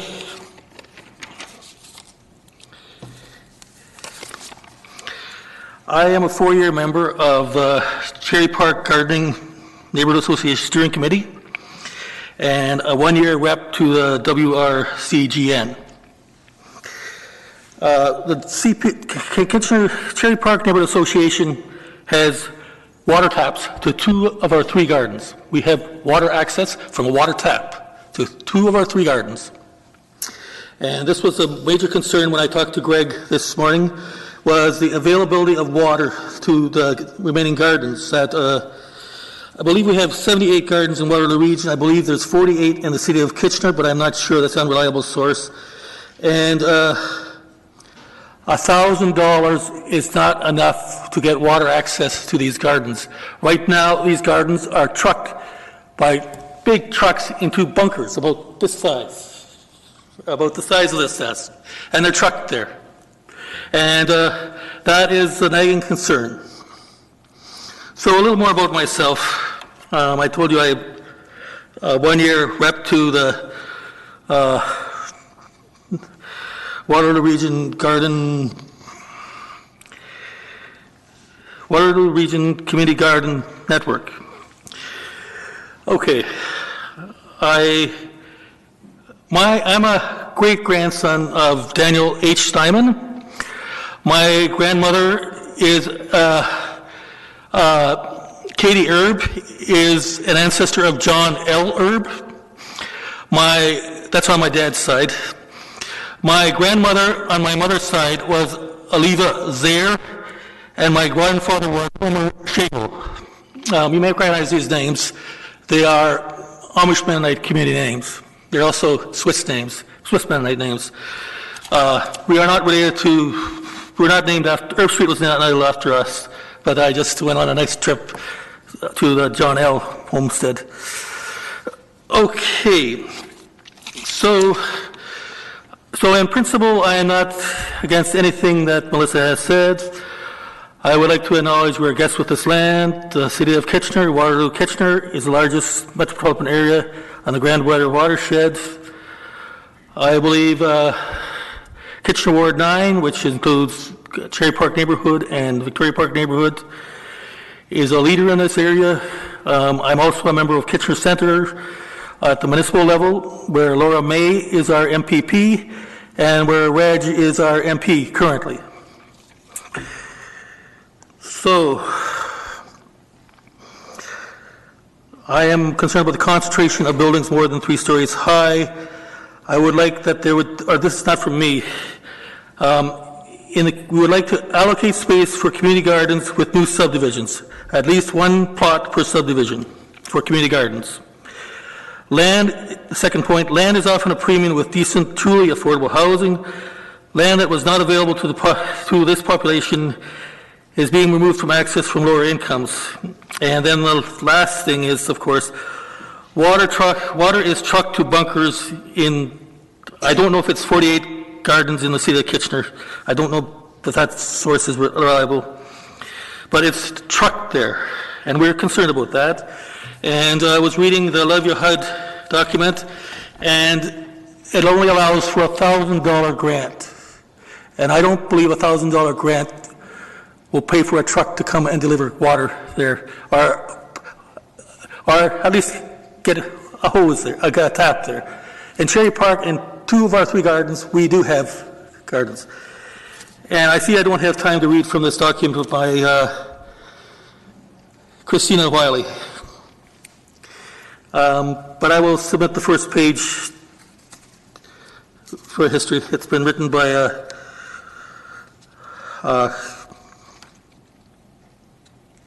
P. Carroll. So, thank you. Thanks, Myron, for coming in and giving your presentation. Does anyone have any questions? Okay, Councillor Marsh. Thank you, Myron, for coming in and sharing your perspectives. I take it then that you're very supportive of staff's recommendations if this is approved, that they will remove that cap of $1,000 for community gardens. You're happy with? I take it that you're happy with that.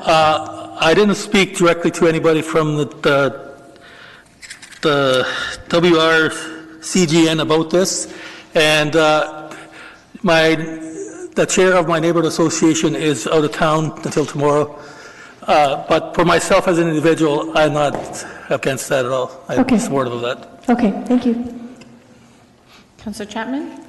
Yeah, thanks, Myron, for coming. So regarding the water, how does Cherry Park fill the new Willow Green garden?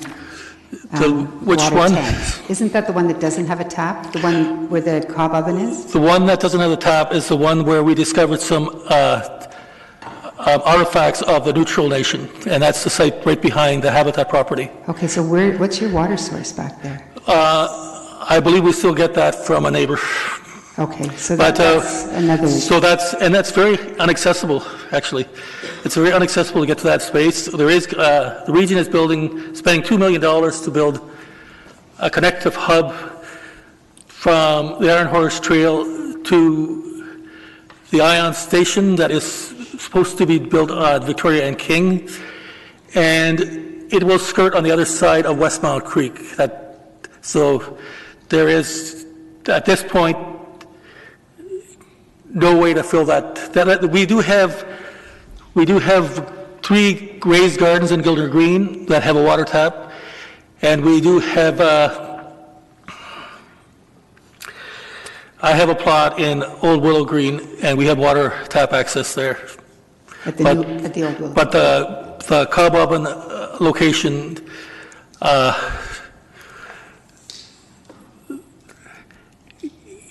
Will continue to get access. There's no way you can get a truck in there. No, that's why I asked, because you said it was filled by truck. Okay, I might have a question for staff about that later. But thank you. And that is a very important garden for us. No, I know it is. Yeah. Yes. Okay. Thank you very much, Myron, for coming in. We appreciate your presentation. May I submit this document?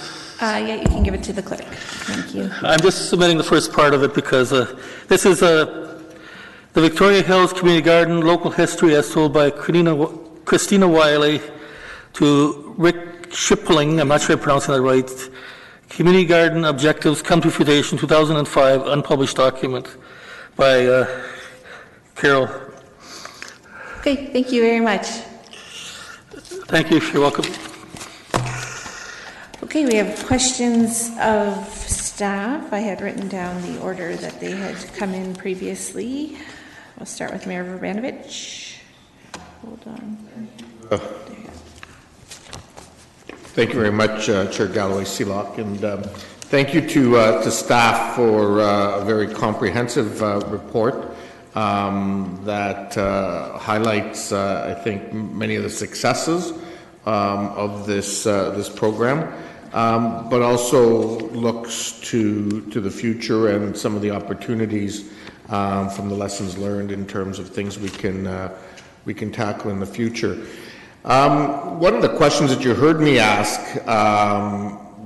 the delegation, Melissa, was around the neighborhood action plans.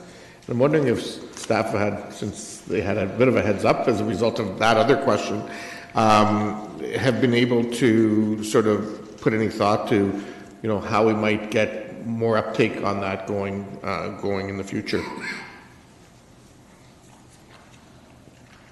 Josh? So through the chair, I think Melissa alluded to it well that, different neighborhoods have different interests and capacity, and so we've seen an increase from residents in more of the project-based type initiatives, like a one-off type of thing, like a traffic calming initiative or a street party. I think the challenges with the NAP is that it's looking more broadly than that, looking at visioning and, typically a 3 to 5 year window of ideas. And so that level of responsibility and planning is a bit different than sort of a one-off project. So as Melissa mentioned, the role of the neighborhood liaison and staff really supporting them through that, I think, is critical. But what we've also learned is that, maybe we need to rethink our approach to neighborhood action plans. I think we saw a good variety between the Victoria Park one and Wildflower. Like, one was focused on neighborhood type initiatives in the downtown, another one had a big virtual reality component. But maybe managing our expectations about what an NAP needs to look like. It doesn't have to be a 50-page document, although it could be for some neighborhoods. And I think in the report we even mentioned, perhaps looking at like a 1 to 5 year time frame. So even if some resident groups want to maybe just lead an NAP in a shorter time frame, maybe that's okay given their capacity and what they have going on in their schedules. Yeah, and I think that's a good point, is that perhaps some neighborhoods may be, at a capacity level where they could sort of deal with a version, a basic version of an action plan and come back then a year or two down the road and actually look at sort of the next steps to it. And sort of bite off things in chunks that they can chew. My second question is, in terms of the fact that we have seen in some neighborhoods more uptake and some less, and we can attribute that to a variety of things, and maybe you have some perspectives. But in particular, I'm wondering, how can we actually target support in neighborhoods where we're not seeing that level of uptake? In terms of some of the applications in the future, because I think that's important. You can just leave your mic on. Oh, okay, sure. Through the chair. I think that more targeted engagement to a neighborhood level is really important. So rather than more broad sort of citywide marketing of the Love My Hood program, I think going into a neighborhood, like again, typically the neighborhood liaisons do that in their jobs, but really like focusing in. Could mean going door to door. It could mean different strategies in order to reach different folks. We actually have a garden in Kitchener where the majority of the gardeners don't speak English. So that's a whole other challenge that we now have to figure out, okay, how are we going to communicate with this group? So I think even things like language translation or different things that you would do on a smaller scale neighborhood level. I'm not suggesting we would necessarily translate for an entire citywide neighborhood, but on a few streets or whoever might be involved in that, I think that targeted engagement is important. And then also that role of the neighborhood liaisons, you know, going up to full-time, having more time to kind of get into neighborhoods, talk to folks, you know, because as I mentioned earlier, funding's one part of it, but I think people need different level of support when it comes to these things. Some groups can run with it and no problem. We barely help them out along the way, and other groups need more of that support. So it's not like a one-size-fits-all kind of approach. Okay, thanks. My last question, I know there's been a lot of positive uptake in the community. I mean, I've heard all sorts of positive things from people in all wards in the city, but I've also heard positive uptake from people in other communities, you know, and even most recently, even Mayor Tory asked me for some information because he thought this was something that maybe even Toronto might pursue in some way, shape, or form. I know we've won a lot of awards with Love My Hood since its inception. Can you touch on that at all? Sure. So through the chair, Love My Hood in total has received 4 awards in the past few years for the program. Specifically, a couple more national awards. We got an award for planning excellence from the Canadian Institute of Planners, as well as the Canadian Association of Municipal Administrators Willis Award for Innovation. So it's nice to see that recognition spreading. And we have so much lessons learned that we're happy to share with other people calling us. We have a call actually from someone from Australia that's heard about our program and wants to come here on a tour and learn more. So we're all open to sharing that stuff. Great, thanks. All right, we have pretty much everyone in the queue, so I just give you that piece of information. Councillor Singh. I'll try to do my best to be concise. No, it wasn't you specific, it was meant for everyone. No, I know, but I took the comment and I'm trying to be reflective of myself. So I think without a doubt, I don't think anyone could say that this program was not successful. I think the intended goal was to figure out as a planning document or a community engagement document to excite residents, to bring forward ideas, and that's exactly what's happened. That being said, the inequity does exist. And so in no way through my questions I want there to be a perception that, you know, I'm not supportive of this being permanent, I'm supportive of staff being a permanent position. I think that needs to be something solid going forward. But I do have a serious concern when there's $6,000 being spent over 2 years into one area of our city, while $88,000 being spent another. Now, mind you, doesn't matter where it's spent, that's good development happening there. But the problem is the inequity over time. It's not an aspect of 2 years, it's an aspect over a decade or more, where a continuation of engagement with residents, there were more in one area than the other, and that starts becoming a problem. What I want to hear from staff is, going forward, as a support of what the suggestions are coming before committee right now, what does staff have in mind that we will ensure in another 2 years or a year? I don't think we could wait 2 years. I think we do need to have a reflection again a year from now, because this is drastic. 6,000 and 88,000 is drastic. How will staff, or what, is there an action plan to ensure that the money is being spread around? That's question one. The other is, can there be definitive language within the policy? And I'm not saying that's necessarily a time for a member of council or myself to throw out there. I think this is something that we have to put some mind to. The definitive language that ensures that there is a balance of funding into all parts of our community. And the reason why I say this is, Not every community needs are the same. Not every community can say, community garden will animate or bring a sense of belonging to my neighborhood. Maybe the need is bigger and the need requires more monies. So if we can have an equitable model that can maybe even build over time, if someone doesn't want to access it, they don't have to, but a year, 2 or 3 down the road, that pot builds up, well, guess what? They can be energized, say, we want that gazebo, it's going to cost $100,000. But that's going to bring a place where people can come, neighbors can sit down, we can really, we can benefit from it.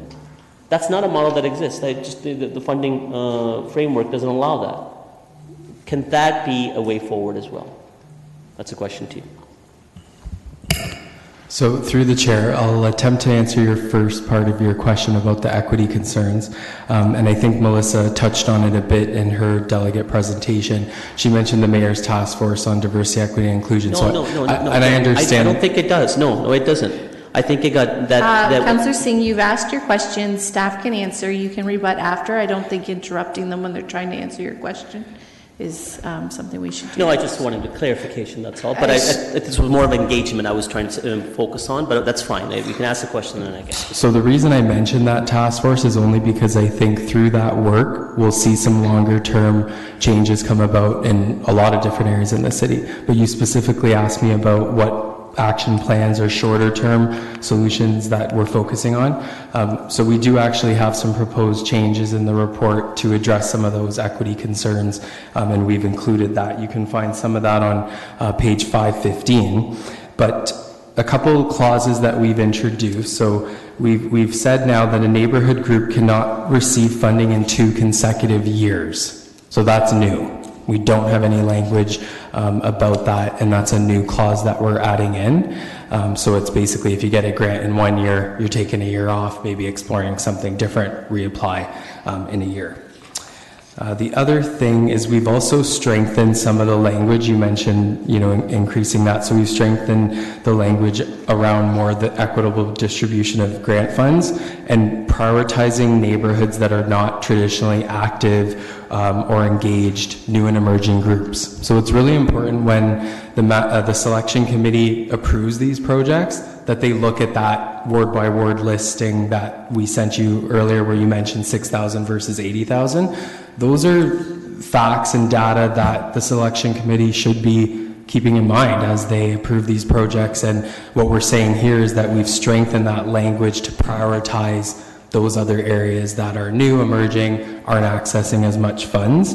The other thing that we introduced, it was more of an administrative change to the grant, was we got rid of the rolling basis you can apply. Because what we found was that, again, the groups that are ready to go, they're right at the gate applying, and it's a first come, first serve kind of approach. And so now we've sort of introduced these quarterly deadlines where now the selection committee can make decisions looking at all the projects in front of them and then decide based on the updated criteria, make their decisions on that. So I like the last part where it's a rolling deadline as opposed to, whoever's first to go. But I do have a concern about the other, and I wasn't trying to interrupt you because I didn't like what you were hearing. Mm-hmm. I was just trying to specify and say, I think the focuses of those 2 committees are quite different in my mind. Mm-hmm. What the Mayor's Task Force on Diversity and Inclusion is quite different. Sure, it will engage and bring about conversations amongst different community groups, but I don't think that necessarily speaks to the Love My Hood strategy, which is aspect of funding, inequity of aspect of funding. That's where my focus was, and that's why I wanted to bring clarity on that the answer is answer to what I'm asking, not going somewhere else. But I think, you did your best, so I appreciate that. My concern is from what your answer was on ineligibility of a neighborhood group that has been successful one, but then they wait a year off and they come back again. The problem there is, I can speak to my ward specifically, there's maybe 3 or 4 organizations that are somewhat organized. It's a suburban neighborhood. There are not a lot of deep issues that streetwise that people would probably want to come forward, but they're more involved organizations like neighborhood associations. Well, guess what? If they have to be off again, they don't have eligible all over again. I think that inequity is going to even broaden instead of becoming better because there's lack of smaller groups available amongst my ward. But anyways, I will key back in because I do have some more questions if you want to answer that. Or I can key back in afterwards. Did you have an answer for that? Well, I just wanted to make a comment through the chair about the types of neighborhood groups that have been accessing this funding. It's only actually been about 20% have been organized neighborhood groups, so I totally understand your concerns, Councillor Singh, and I appreciate that. But we have noticed sort of that even informal groups of neighbors coming together are the ones actually bringing forward the application. So I don't always think it has to be an organized group, although I understand what you're saying about they might have more capacity and organization behind them. But I just wanted to share that stat. Okay, up next is Councillor Ioannidis. Thank you, Chair Galloway Sealock. Thanks, Josh, for your comments and all that stuff that you mentioned with Councillor Singh, because a lot of that has been my primary concern from the very beginning of this process. And I was rest assured by staff that this would not be happening. And when I do the calculations, as Councillor Singh mentioned, 88,000 to 6,000, that really upsets me. Beyond belief, it upsets me. And I know you had mentioned some of the processes, but that doesn't make me feel comfortable at all. So I have a recommendation that prior to the motion that I want to put forward. Can I see it before it goes in? For the budget 2020 budget process, that I want to see a transparent, equitable process in place. Period.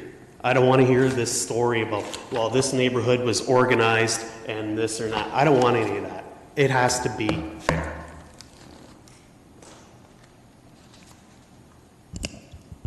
Diana, do you want to put this up?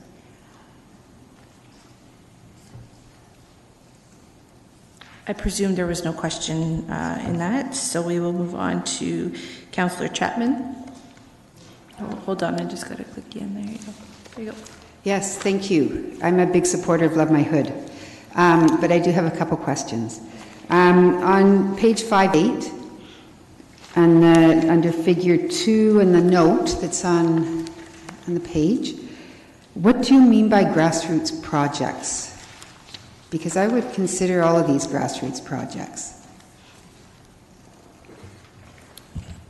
Through the chair. So we specifically mean when we say grassroots projects is like projects where they may not have gone through the formal Love My Hood funding process. Like as Melissa mentioned, having a single point of contact, having the project be reviewed by the committee, getting funding approved. A lot of the times groups just approach us saying, hey, we want to do this thing and we have the money. We just need to figure out how to do it. So that's kind of how we've categorized the grassroots. But I think you're right, it's all grassroots. It was just for the purpose of creating a differentiation between them not getting actual funding, but still getting support and us helping them navigate everything. Okay. And this is sort of bouncing off Councillor Ioannidis' and Councillor Singh's question. On page 518, we have, in the graph, we have grant funds awarded, grant funds requested, and then those that were ineligible. I presume the ineligible ones is they just didn't fit the requirements or it was an incomplete application form, etc. But my question is more related to those that were requested but not funded. Do you have any data on what wards those unfunded projects were in, and maybe a general summary or sense of what types of projects were not funded and why not? And I'm not asking for detail by detail, but... Yeah, so through the chair, just to clarify, ineligible projects would have been things that didn't meet the grant criteria when the selection committee met to review it. But we did get 37 eligible applications come forward that we weren't able to fund just because we didn't have the funds. So there were 37 projects, could have been funded, they were great, and that value was something like $450,000 estimate. Now I don't have all the data in front of me on where all those 37 would be on a map.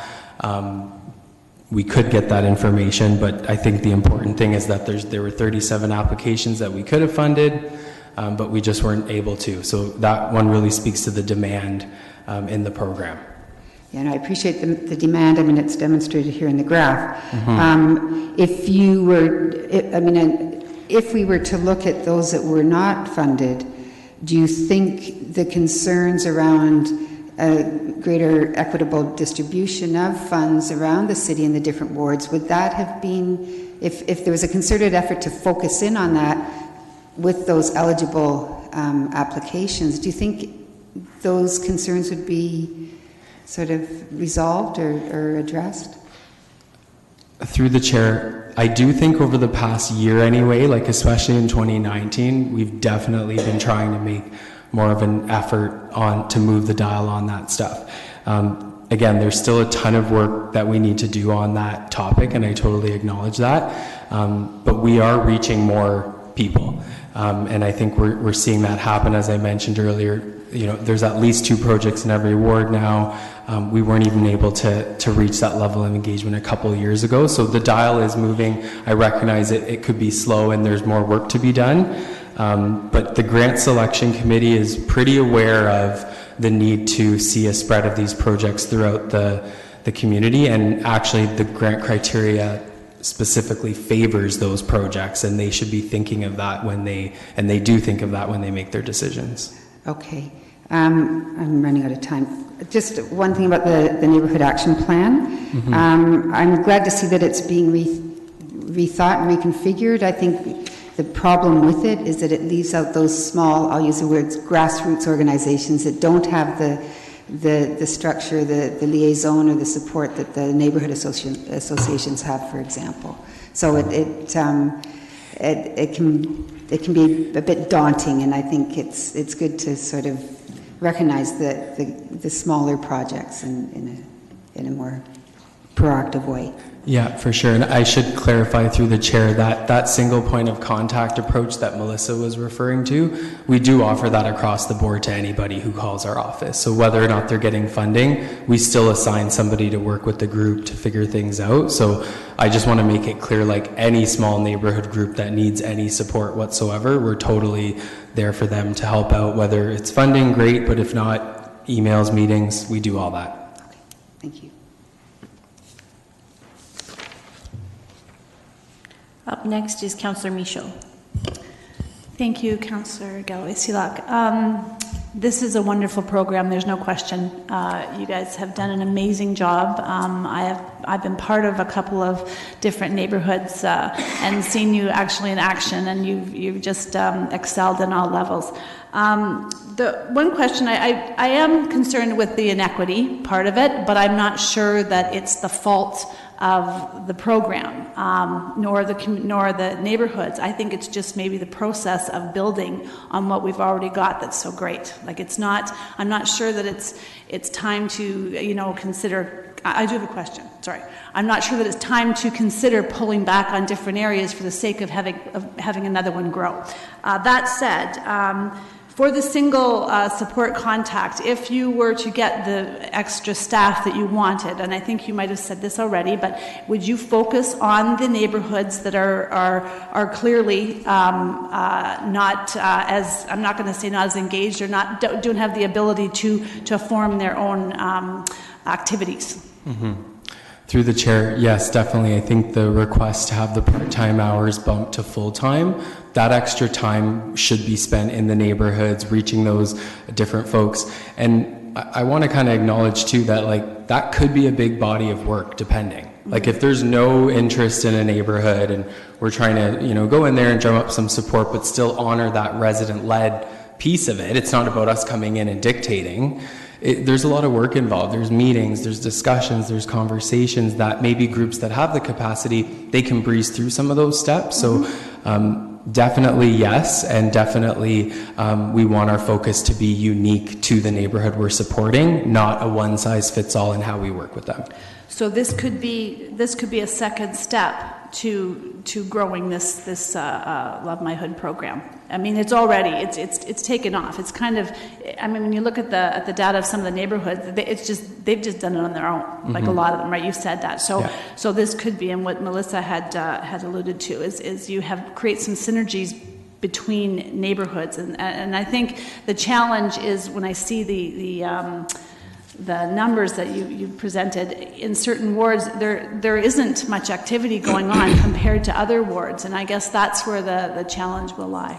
Yeah, for sure. I think through the chair, another comment I'd like to make is around the culture change piece with a lot of these projects. We have never done them before. We're looking at a project like, okay, we're going to have to figure out how to support this. And I think what I've learned is that the early few ones has really helped us understand how do we make this easier for the next time. So doing a picnic shelter in one of the wards, well, now we kind of have a better understanding of how to do those kind of projects. And so then when other groups apply in underserved areas, it may not or should not take as long of a time. And thus be less frustrating for them. Exactly. Yeah. Thank you. Next is Councillor Johnston. Thank you. And through the chair, I would like to thank the Love My Hood team. You probably know that I think this is an absolutely amazing initiative. I've been at different conferences where the initiative has received awards, and I've been so proud that this is a Made in Kitchener solution to helping our neighborhoods build and thrive. So it's really exciting. I did have a few questions around it. I want to start by saying that I will 100% support the amendment that Councillor Ioannidis has put in front of us. And I'll preface my remarks by saying, having been a former school board trustee, we would notice with our schools in our have and have not neighborhoods that schools could fundraise and be able to put in an amazing playground in some areas, and then in other neighborhoods, they just didn't have the capacity, perhaps, or the ability to fundraise and do that same thing. So this is an attempt to kind of level the playing field, and I think it's really important for us to consider, and certainly I'll be supporting it because of that. I'd love to see, too, more communication. Again, I'm always happy to meet with you. I want to know when people approach you. If there's anyone from my ward that approaches you and has an idea, please make sure that you bring me in. I'm happy to connect with them and make sure that we kind of keep the process going. I'm introducing you to people. I want to know what the results of that are and kind of what your follow-up is with that. And because I feel like perhaps we can connect you, and then maybe people who come together, maybe it's one or two neighbors, they get together to connect with you, but then, they might hear about the process and go, and maybe back off a little bit because it sounds a little intimidating. So keep us in that loop. Like, I'm happy to help you move things forward because that's so important to our neighborhoods to grow. And if they need that little bit of inspiration, or we'll find some people to help you. I think that the councillors around the table are happy to kind of keep that moving forward, and are excited to do that, because again, we know our wards best. And when I look at the list of things that have been funded in my ward, for example, I see that there's some bigger money things that have gone to kind of like the bigger, more I'm going to say institutionally related initiatives, whereas kind of those smaller grassroots things I think can use that boost. So keep us in the loop. We're happy to help you and move forward whatever we can. Thank you. Councillor Schneider. Thank you, Chair Galloway Seelock.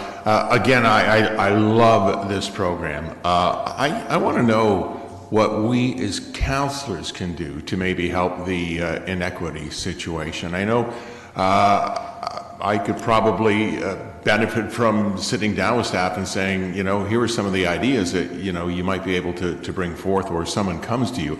I can speak, I've had a lot of people talking about traffic calming, and I've been able to connect them with Jenna. who's connected with them, and solutions and results and success has been had by that. But how do you see the role of us as councillors? Could we maybe have some quarterly meetings to find out what are some of the needs that you're hearing about in your ward, and who could we contact to make some of this happen? Mm-hmm. Through the chair, I think that's a great idea, and I think we can definitely do a better job engaging with councillors throughout the whole process. Those emails really help, and oftentimes a lot of these projects start with a conversation between people interested in an idea, and then we meet and move it forward. The fortunate thing that we have is really good data about the different projects and the types of projects and what was ineligible and couldn't get funded, what could have got funded. And so we can meet and talk about all those things, and even visually kind of see areas of the city that we might want to focus more efforts on. So we're definitely open to ongoing meetings, collaborations, ribbon cutting celebrations, and other types of things. I think, as Melissa said, residents really appreciate that, 12 residents coming together and the councillors there. So yeah, anything we can do to help you with that, we're open. But we're definitely, that whole Love My Hood line connection, we've got the phone line, the email, it's important to us just to keep those communication channels open. So definitely happy to work with all of you. I imagine too that possibly us using our social media platforms to solicit projects, ideas, to maybe seed some ideas might help, and perhaps we could work with our communications department and have some messaging on that. So for sure, with that, again, the equity thing is important, but we're looking at things here that are resident-led and city-supported, not city-led and resident-supported. So we need to get those ideas coming in so that there can be equity. Right, and we do have, through the chair, a very strong presence online with social media and with the website, tons of visits on the website, I think over 120,000 page views since we've started. So yeah, we can put a package together, materials, brochures, we can work together, exchanging that kind of stuff. The mayor mentioned John Tory showed an interest, we gave them a whole package of stuff. Like, we've got a ton of things that we can sit down on, talk about, and share resources to help spread the word, for sure. Okay, I know you've got a lot of lessons learned, and I'm glad to see those incorporated. One of the things that I was involved in was the first community garden at a city-owned community center, Stanley Park Community Center.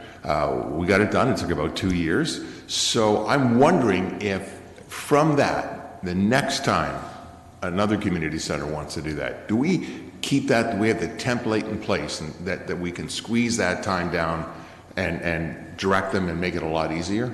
For sure. Through the chair, we definitely track all those processes and hiccups that we come up across the way it happens, right? So we're learning as we go, but we document everything.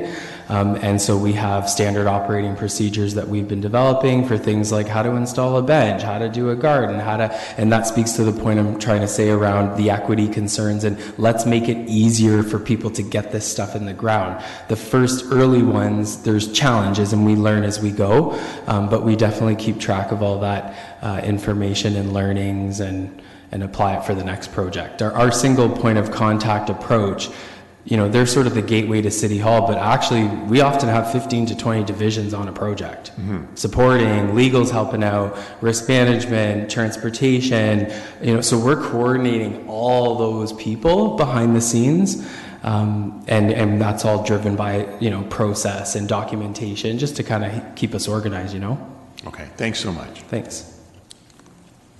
Councillor Marsh. Thank you, Chair Galloway-Sealock. So I'm very pleased, as I have been from the beginning, to be a champion of the Love My Hood work that we are doing as a city, and that our staff here, thank you so much for all the work that you're doing on it. I really appreciate it. I cannot support what's before us here in terms of the amendment. I absolutely will support the recommendations from staff. I absolutely agree that we need more equity. We do need to see staff take more proactive steps in moving along neighborhoods that have not yet been engaged. But I think that we have other opportunities for equity I guess I'll add those to my comments later. Couple questions. One is, in your recommendations, you mentioned that you're going to combine the 3 streams into one. When it comes to, I was pleased to see that the, sorry, I do have a question here somewhere. I was pleased to see that the privately owned properties will be allowed to submit as well. And I'm just wondering if you could speak to that. Have you seen some successes with privately owned properties or property owners engaging with the Love My Hood? Through the chair, we have seen some interest in that, little interest, but it's there, and I think there's opportunities to kind of see that growing.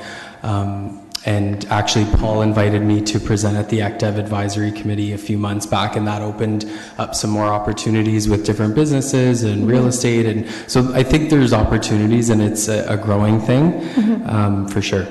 Thanks. And then you also mentioned in your recommendations that you want to, can you please just highlight some of the changes that you're looking to implement should the recommendation that you're giving goes through? Sure. Through the chair, I can, if you want to refer to page 515, I can give a quick high-level overview of some of the changes we're proposing to make to the grant. It starts just at the bottom of the page there, but increase the funding available for each project from $15,000 to $30,000. So I think that will help alleviate some of the concerns the delegate had around the community garden aspect and that $1,000 cap. We recognize that, and so we've increased to 30. I talked about the neighborhood group not receiving funding in 2 consecutive years. I'm on the next page now. Looking at strengthening the evaluation criteria to new and emerging groups, as I've talked about.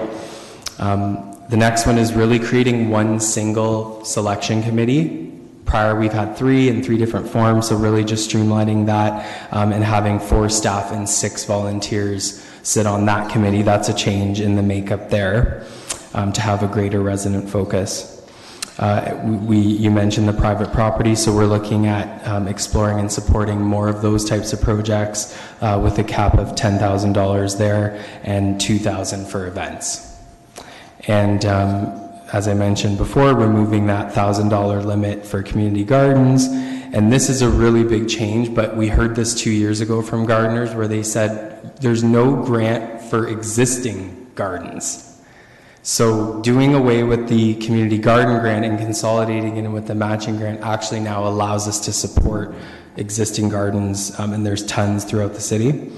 And continuing the quarterly intake period for the grant. So those are the major sort of changes we're looking at making. Even just the last one alone led to huge changes in how we're making decisions around approving these grants. So I'm looking forward to seeing all these combined together will hopefully help us move forward towards that equity goal. Thank you. And you mentioned in earlier responses to questions that 20% of the grants went to organized groups. Do you mean neighborhood associations specifically? Yeah, like neighborhood associations with a board, and they're organized. About 80% of the projects went to groups that just, neighbors coming together and making something happen. Which was the intended focus, right? That's the intent, is the resident-led. And so just final question. Maybe a little bit further to Mayor Verbanovic's questions around this idea to have equal funding for each ward. What would be some of the ramifications, do you think, of having pots of money that would be just equal for each ward? Through the chair, I think the challenge could be, and Melissa alluded to this a bit, is that like neighborhoods, we didn't define neighborhoods purposely years ago because people had different ideas of what their neighborhood could look like. So I think thinking in ward boundaries like that could be restrictive to some of the creative ideas people might have. So I do think there could be challenges with taking an approach like that. I think what we're seeing is over time we're getting there, and hopefully some of these changes will help us move further. Michael May wanted to add something. Yeah, through you, Madam Chair, just to add to that comment. I think between 2017 and 2019, we've seen a tripling in the number of individual neighborhoods that we're supporting. So I would say when Councillor Ioannidis and others raised this issue back in 2017, we made changes that have clearly had a positive impact. We're here to you today to say we have more changes that we think can continue to diversify the neighborhoods. So we've got policy changes that we're recommending that strengthen the criteria for neighborhoods that haven't had Love My Hood support before. I truly believe that adding more neighborhood liaison hours to go from part-time to full-time will give us the staff resources to go out and support residents in neighborhoods that haven't tackled Love My Hood before. My concern with black and white approach where we divide all of the funding down 10 lines is that good projects will go unfunded if they just happen to be in an active ward, and bad projects will get funded if they happen to be in a ward that isn't active. And so I think what staff is saying is we don't need that blunt of an instrument. We've seen improvements and we can continue to improve. But I wouldn't want to get to a point, I'm not aware of any other program, there may be one other where council has said you must divide the funding 10 ways. And so I'm reluctant to go that way. If you direct us to do that, we'll come back for sure, as we always do, but I think there are some risks. Thank you. Up next is Councillor Gazzola. How long has this program been in place? Through the chair, council approved the program in 2017. So it's been in place for 3 years? That's right. Yeah. Can you provide us with 3 years of detailed statements of what costs have actually been incurred? I don't see those anywhere. Actually, I've been after this since inception, but I've never really seen anything. So can you, at this point, or specifically, before we deal with this in the 2020 budget, can we have 3 years of detailed reports showing exactly what's been expended for the first 3 years? Mr. May? Through you, Madam Chair, there is on page 517 a chart which shows budget to actuals for all of the 3 years of the program. I'm not sure which level of detail Councillor Gazzola would like us to go, but I think we can certainly talk offline and see exactly what it is you're looking for. Well, I would like to see a normal summary of a project and what's been spent for labor, what's been spent for capital projects, to give us some idea of what the costs of the program are. This is a program, and it has all the components of any other program. Can you give me any idea of how much we have spent on projects in the first 3 years? I added up the list that was provided to us. Is that all the capital expenditures to date for the first 3 years? Yes, that's correct, for the projects that were approved. So it's adding up to almost $400,000, correct? Yeah, that list is interesting because it includes some other types of projects that we wanted to mention. I do have the actual in terms of how much was spent specifically on the grants, the Love My Hood related grants. I'm interested in the actual Love My Hood program. What capital expenditures have we incurred? When I looked at this question of inequity, I'm going by these details here, and I'm concerned about that also. But I'd like to see that as part of. We're making a decision here. It's a fairly substantial expenditure. We need to know and have all of this information. Okay, I'll Through you, Madam Chair, I draw Councillor Gazzola's attention to the bottom of page 517, which speaks to the 3 grant streams and how the funding has been provided, and also the paragraph on the top of page 518. Yeah, I've tried to understand that, put it all together, but I'm challenged there somewhat. My final question is, what are you asking council to approve today? Mr. May?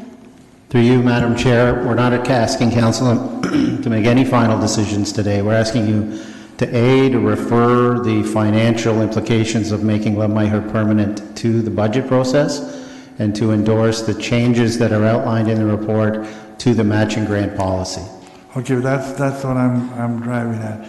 I mean, the one part of it, and quite frankly, when I read the recommendation, and I read it fairly quickly, and I said, well, I have to support that. I cannot refer it. But you're saying now that your one is to approve all of these suggested changes?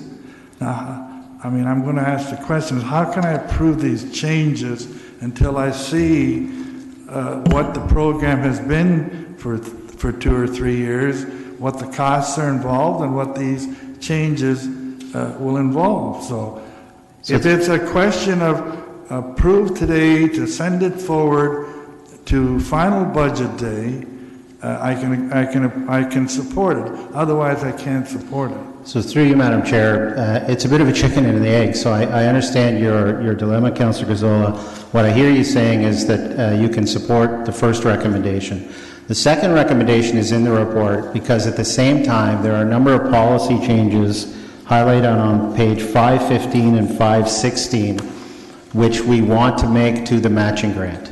And we're worded that recommendation to say subject to the 2020 budget deliberations.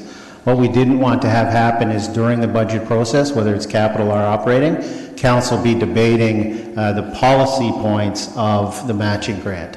So if you agree with the changes highlighted on 515 and 516, that you could support the second recommendation because it is also subject to the 2020 budget.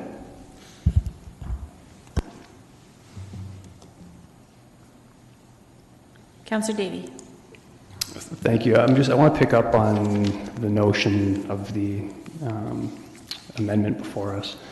Mr. May, if I heard you say correctly, you're worried about perhaps a bad project going in due to division versus a good project somewhere else if we approve this. But I just want to make sure that you're understanding the exact point is to make sure that the spread of the funding is equitable. So if I'm saying I would rather have a project that's maybe not as amazing in a ward that's getting nothing versus a project that is amazing in a ward that's already got everything, that's the point of this. So sorry, that's my question. The question is, I'm interested in seeing a transparent process as well that we can all point to. What I'm getting at is I'm not necessarily sure. The ward division might be one method. Are there other methods staff can look at to put before us and say this is our promise that it will be spent equitably or it will accrue otherwise? So through you, Madam Chair, I think that it would be better to be looking at a neighborhood basis than a ward basis. To be honest, ward boundaries are political boundaries which have not been, or Love My Hood was not built on political boundaries. Having said that, what I'm worried about is that if we set a limit to say, if you do the wards, every ward gets $20,000 a year, what happens when that $20,000 is spent and another good project comes in? Or the even worse situation is, what happens when $0 have been spent but a subpar application comes in and we feel pressure to spend that money? To be able to say, look, we're being equitable. Okay. In lieu of that, I think I would ask Councillor Anaitis I want to see, to be frank, I know that it isn't set on political boundaries, but with respect, it's our job as the representative of those boundaries to make sure it's at least somewhat equitable. And to date, the numbers are stark. Like they are. There's some have and have not areas. So I would support if we took away each ward. I think that gives staff some flexibility to come back with different options, whether it's neighborhood-based or even better area-based. I think that would help. So I would support that. The only other thing I was curious on, Mr. May, in terms of Mr. Councillor Singh's letting it accrue, I don't see any particular issue with that. So if the money if we do allocate it somehow, let's say it's ward-based or some other methodology, would it create incentive if that pot grew in a certain area? Sorry, I didn't hear the... Sorry, would it create incentive over time if the pot grew in a certain area that this neighborhood hasn't taken advantage of any Love My Hood dollars? Is there any barriers to that, or do you think it would create incentive? So I think the problem would be, what we know is that the bigger projects need larger volunteer capacity. And so if we have a neighborhood that can't move forward a $4,000 project, I suspect they're not going to have the volunteer capacity to move forward a $20,000 or $30,000 project. Okay, I'll have comment, Madam Chair. I don't think there's anything to clarify at this point.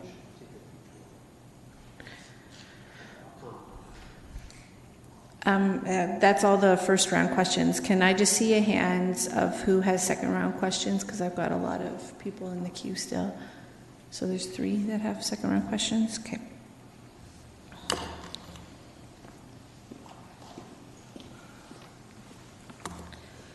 I just want to understand and go back to the beginning, and I'm sure it's in your report, so don't refer me to the report. Just answer the question. What is the purpose of the Love My Hood strategy? Through the chair, as I mentioned in the presentation, it's that vision, right, of resident-led, city-supported.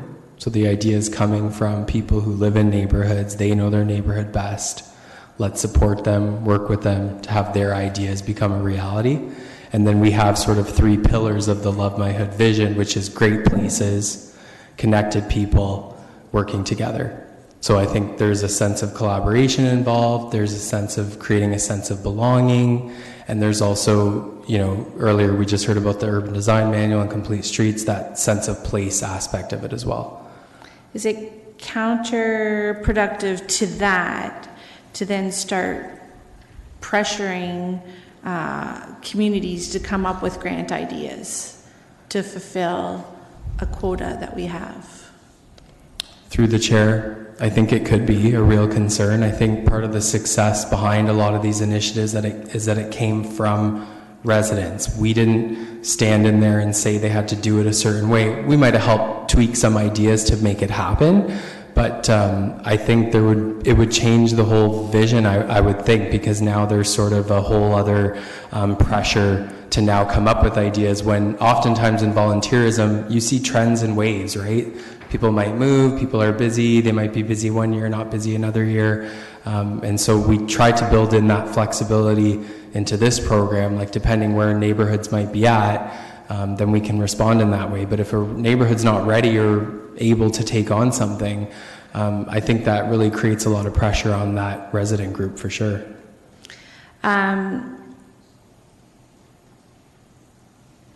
I had another question, but hold on, someone else wants to answer while I think of my question.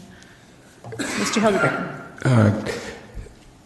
Through the chair, one of the things that we're recommending with the neighborhood liaisons is the strategic approach. One of the things that they are doing already is building the capacity within neighborhoods. So to answer your question, if we take a strategic approach with our neighborhood liaisons and we give them we have the resources to start building that capacity in those communities that aren't applying. We're taking it from that point of view, so it's more of a capacity building exercise and bringing communities to a state where they're prepared to participate and be part of the Love My Hood. So that's the reason we were looking at the strategic approach to this. It's a lot of work to do that capacity building, but we have done it in the past. We've piloted it in some of the some of the neighborhoods that are not participating so much in Love My Hood, and we found success when we're able to put that extra effort into building that capacity in the neighborhood. Then they feel more confident participating, and they come forward, and we start building that capacity. Do you feel, I know that you're bringing forward the neighborhood liaisons to be full-time. Looking at some of this in the data that we have, are there some that are overworked because of the amount of projects coming in? And will there be, so you have some liaisons that have, 20 projects and some that might only have 4. They're going to have a lot more time to do outreach if there's only 4. Might that shift or swing some of the results that we have here? Am I on? Yep, you are now. We have found that in some areas, some neighborhood liaisons have been more busy than others. So what we've done is we've actually just moved projects around to different neighborhood liaisons. So there are some neighborhood liaisons that are operating in similar areas.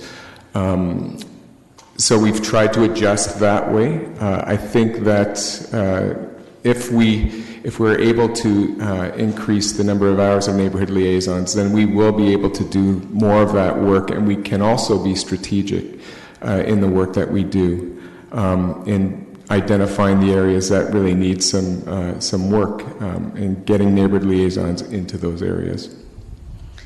One of my questions is with regards to the word matching. Obviously, there has to be some sort of matching component to it. It doesn't necessarily have to be straight dollars for dollars, but volunteer hours. How are we communicating that message out into the community so that they understand if I have an $8 million project, I can get $8,000 project. Send them to the budget, I get it. But if they have an $8,000 project and they have zero capacity or ability to raise $4,000 of that, how are we communicating that you don't have to come up with $4,000, that you can get in kind, you can use hours, that kind of stuff? Through the chair, I think we've, as I mentioned, that single point of contact approach, their role is really to talk with the residents early on and let them know about the different criteria, because it's a few page document, right? So they're helping us navigate and let people know about, hey, you can match with volunteer hours, like that's not a problem. We've actually started to ask a question on the grant application forms around, have you worked with anyone before you have applied? And we found that those applications are really informed and there's good, put together well, and they've really given thought to the matching and other grant criteria components. So we definitely try to, inform resident groups early on before they would even apply. But if they did just apply on the website, it's on there too. Okay, and one last question. The ability for a larger project, like there's obviously a max amount that the matching grant can cover. Have we had any project or that has gone beyond the matching, so they've put in maybe 70% and ours was only 30%?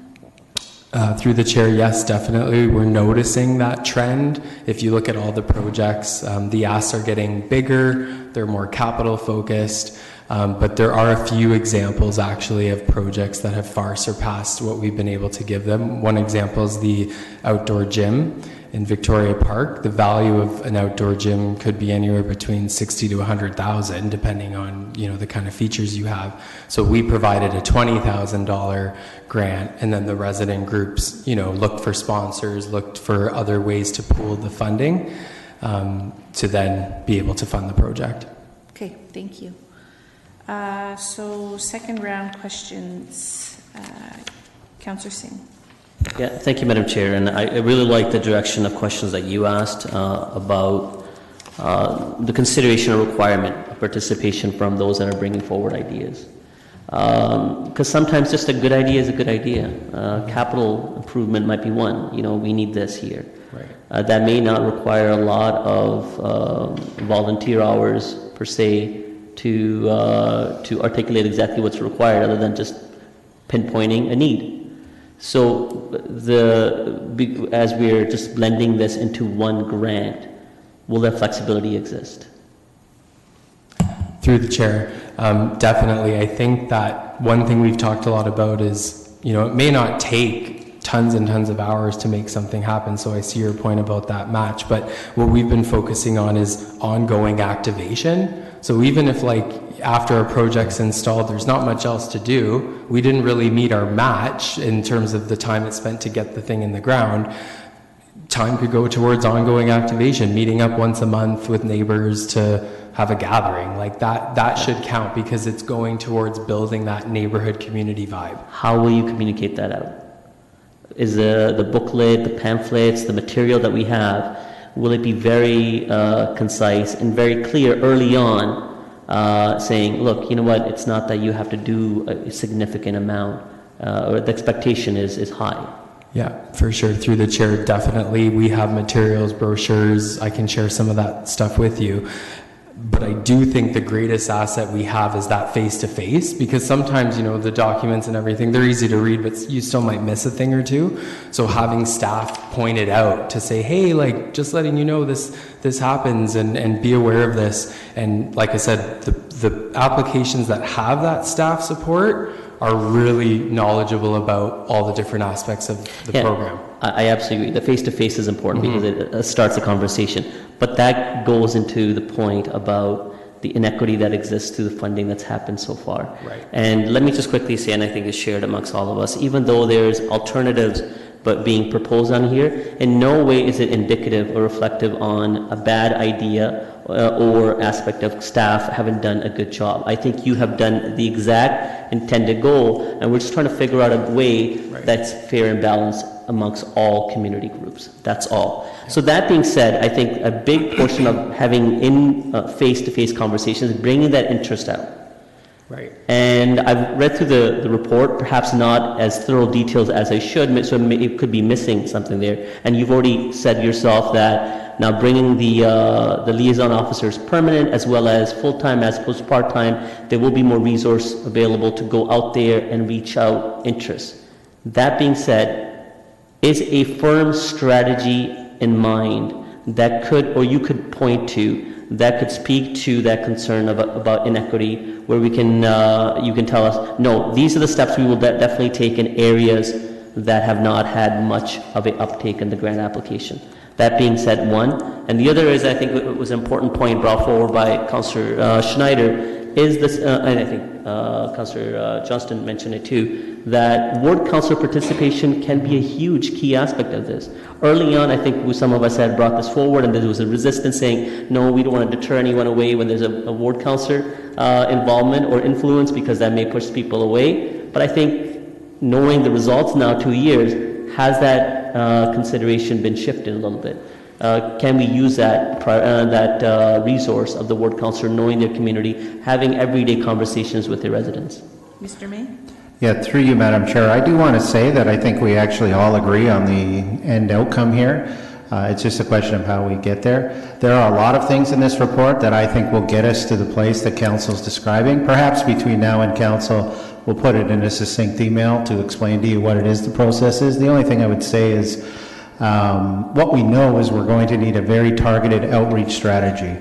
We've not done that work because until we get approval from Council to put the money in the budget and increase the staff hours, I think it's a waste of staff time to do that. But having said that, there are a number of changes that we can summarize, and we'll send you in an email before Council. So, and you tell me if this is necessary, because I was not knowing how this is going to go. I think this is good suggestion brought forward. I will be supportive of it by Councillor Ioannidis. The other consideration I was showing is so that we get the surety that there will be continuation of this dialogue about the inequity, is giving a firm direction to staff, something along the lines of staff be directed to report on strategy to promote neighborhood matching grant in areas that have had limited uptake. Proposed strategy to include ward council participation, and this to be done within existing funding. Having staff having this clear direction, does this derail the work that you're going to do already, or would this give you a concise direction and us confidence that this will speak to our concerns? So through you, Madam Chair, I wouldn't use the word derail, but it will delay us actually getting to the work. If we've got to put that on paper, bring it to Council for a committee cycle, then get through a Council cycle, it's just going to take longer and a lot more staff time. What we, in recent weeks, have been talking about is the same issues around ward councillor involvement. Some of you this week would have already seen some emails where your groups in your wards had been awarded matching grants. We should have been doing that for the past 3 years. So we know that we can do better in those areas. I don't think we need direct direction on that, because what it'll mean is we'll spend time on a report bringing it here as opposed to actually doing the work. Okay, well, I'd like to see how this goes. I'll have a comment about this. I may still bring my suggestion forward. Okay, and this always happens probably after Councillor Singh, but I remind everyone we're at 3:40. We still have almost everybody in the queue, and so I just ask that you keep in mind as you make questions and comments. Councillor Chapman. Yeah, thank you. I just want to remind Council that there are other ways that community members can get funding through community services. So we've got the Tier 1 grant, the Tier 2 grant, the participatory budgeting. So this is just one other component. And I would say to start messing with the sort of idea of resident-led, not city-led, that's really, in my mind, what makes Love My Hood unique. Whereas, and the others I would say are resident-led too. But I think what Love My Hood allows for is those smaller projects that aren't necessarily neighborhood-led, neighborhood association-led. It gives them an opportunity to engage in projects. I don't know why some wards have more than others. Maybe we need a lesson on what Love My Hood can actually do so that we can go out and make that connection with our residents as city councillors. I'm not sure. But I think the information is there. But, you know, it could be the geography of the different wards where, you know, people's lives get in the way and they just can't pull projects together. But I think what's so important about this Love My Hood is that it not be staff-led. So I can't support this amendment because I fear that that's what that would lead to. So I don't know if you want to give a 2-second overview of Tier 1, Tier 2, and participatory budgeting as other sources of funding that not neighborhood associations, that people and or neighborhood associations can apply for. And I know that's a big question, but I would suggest that that's probably, if that's information you want, you'd have to ask for that. I don't think that it's necessarily within the realm of what we're dealing with here. I understand the bigger picture that you're coming at it from, and I think the reminder is a good reminder for everybody, but I don't think anybody needs to hear again about what those are for. But I think you brought forward a really good point. Okay. A really good point that we need to remember there's all those pieces that fit into this whole entire puzzle. Up next is Councillor Marsh.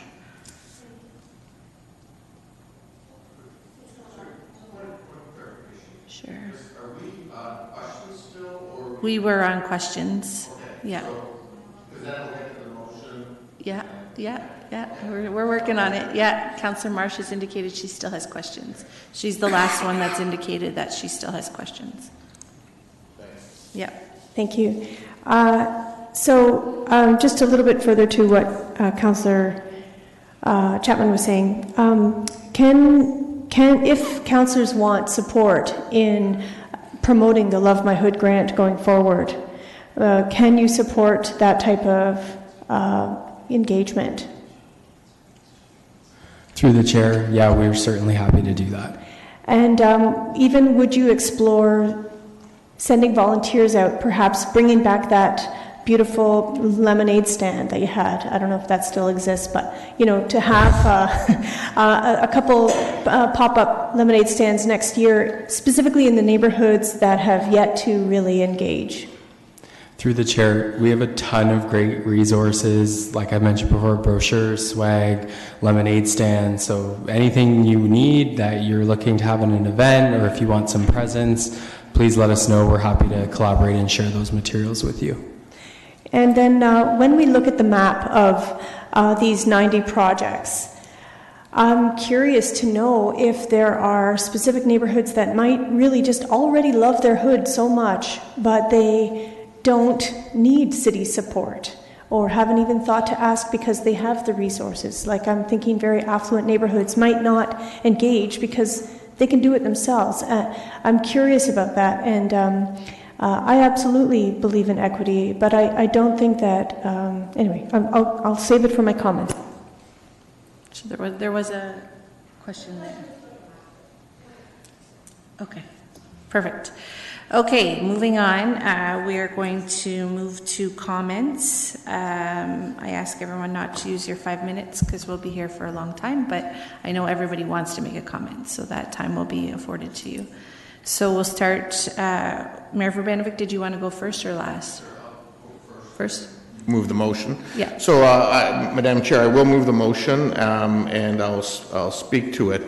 And I want to begin again by emphasizing the great work that's been done by staff, but more importantly, the community as a whole in terms of driving the Love My Hood initiative forward. And I think that's an important thing that all of us need to reflect on, remember. This is about an initiative where residents take the lead and the city supports them along the way. That is the mission that we approved as a council in terms of moving this forward. And as Mr. May indicated, this is not about political boundaries. This is about neighborhood boundaries. We've had 6 wards at one time. We've had 10 wards at one time. Ward boundaries have changed all over the place over the years. And so where these individual initiatives end up, could be in any one political boundary. This was all about recognizing neighborhoods and the strength of neighborhoods, and that's what it's been built upon. And it's for that reason that while I'm a big supporter of trying to ensure that we're being equitable across the community, I don't believe that this motion, where we would simply start dividing everything up into 10 equal pieces every year, is not going to create that. Tell me one other program where we have done that in the city of Kitchener, other than the capital in one-time capital that we recently allocated some dollars for parks in each ward. We don't do that. Do we say, well, you know what? If your percentage of money for leisure access in your ward is used up just because you happen to have a ward that has lower income people, and another ward isn't being used, well, too bad, your people are out of luck. It doesn't make sense. I think we need to focus and keep remembering what the initiative was about when we started this whole Love My Hood initiative. I do believe there are opportunities, and staff have outlined some of them, and I think we need to push them on those in terms of things like making sure that there is more engagement in different areas of the city, particularly those that haven't utilized it. I think there is a question, and Councillor March touched on it, in all due respect, when we look at the 2 wards that have been compared here, I mean, in one of them, part of that money, $20,000, went to a fitness facility in a park that is a citywide park. It's not Victoria Park is not a neighborhood park. It's one that benefits the entire city. Similarly, in all due respect, we have a very successful neighborhood association that invests capital dollars themselves in parts of the ward as part of their give back in one of the other areas. Is that why they haven't applied for money? I haven't asked them that question, but maybe that's an explanation for why we haven't seen a lot of uptake from that particular ward. So I think we need to factor some of these things in before we start talking this, everything needs to be equal scenario, because I think it'll take us away from what the whole initiative is about. And so I would urge council not to support this notion of creating some sort of equal allocation that is going to be forward. I think we need to push forward on the initiatives around making sure that we take the staff members to work with neighborhoods where maybe more support is needed and so on, and get them engaged, get them involved. I think the other thing that we can't lose sight of, and I think Councillor Chapman was trying to get at this, is there are other funding things out there that are inequitable as well. For example, with our neighborhood association programming, there is a certain amount of funding that comes per program offered. Well, I would argue some of the very successful neighborhood associations are getting an equitable chunk of that money from the city compared to others. I don't hear people arguing that point today around the Horseshoe. Well, you're one of the ones getting that money, Councillor Ioannidis. Councillor Ioannidis, it's Mayor Verbanovich. So anyway, my point is, I would urge council to support this recommendation. It has been a very successful program, and I would urge us not to support the amendment that's before us. Okay, up next is Councillor Michaud. Well, thank you, Councillor Galloway-Silac. This has been a pretty interesting conversation, and I'm just going to just remind everyone that this initiative underscores the importance of continued support to expand so that more neighborhood communities can become involved and engaged and experienced in the sense of belonging that happens when citizens work together. I see that there is an inequitable on the chart here. I don't think that when staff presented this Love My Hood in 2017, did they even imagine A, it would be so successful, and B, there would show some inequities as we see on the paper, on the pages here. But I'm not convinced that inequity is because of what the numbers are showing. I think that what Councillor Ioannidis has put forth, he makes a valid point. However, I won't support it, but I would like to make an amendment, and this kind of speaks to it. Because of hiring more staff, you'll need more dollars, and there will be a bit of an outreach to the areas that maybe aren't as engaged as they could be, and maybe they could, build on that. So I am amending it that as part of the 2020 budget process to increase the amount of funding for the matching grant from $150,000 to $200,000 per year to fund the Love My Hood neighborhood matching grant. Thank you. Sorry, just for clarification, is that intended because you mentioned something about staffing, or is it just for more projects? Projects. It's part of the whole Love My Hood matching grant process. Okay, so more for the grants. Yes. Okay. Councillor Davey. Thank you. Sorry, I'm just considering the amendment there. Okay. I want to start by saying Love My Hood's an absolute success. It was the first time that we've tried something like this, and I think, by and large, I think it blew everyone away in terms of what it was able to achieve. I want to be clear on that. That some of this conversation is negative, but that's because we're trying to work out some of the kinks in a fantastic program. We could spend all day talking about how great it is. But one of those kinks is the inequity, and it does concern me. There's a ward that probably doesn't think Love My Hood's doing all that well because they got, there's another ward that got 15 times the amount of funding they got. They probably aren't even entirely aware Love My Hood exists because those neighborhoods need to be brought forward as well. I'm going to vote in favor of the amendment that's before us, not because I want to see that be the final distribution of funds. I think there can be tweaks in there where we can add in percentages, and 1 year it can be some more in one ward, or maybe it's over a 5-year period or something like that. So we're not losing those opportunities that are big in one area. But I cannot, my role we have a ward boundary system, and my job literally is to make sure that we put these processes in place, and that's the high level of governance. Right now, if we approve this, there is nothing to say that in 5 years' time we're not going to get the exact same results. We might see that certain wards get a whole bunch of money and other wards are completely, I'm not going to say neglected because that would indicate that it's staff's fault when it's not. So I'm going to support this now. Perhaps there'll be tweaks between now and council, but I think from a governance standpoint, I can't support something that isn't helping all portions of the city even closely. If we're talking, twice as much money in one ward, that's one thing. But when it's 15 times as much money, we got to look at tweaking the process. And the fact of the matter is too, that there's people that are engaged and there are people that are not engaged. And I think it's fantastic Melissa Bowman in the audience is connected to her local community. She's connected to council. She's out there fighting for areas and support. And that's amazing. But there are also people that vote once every 4 years for someone they want to do that work for them and look after them.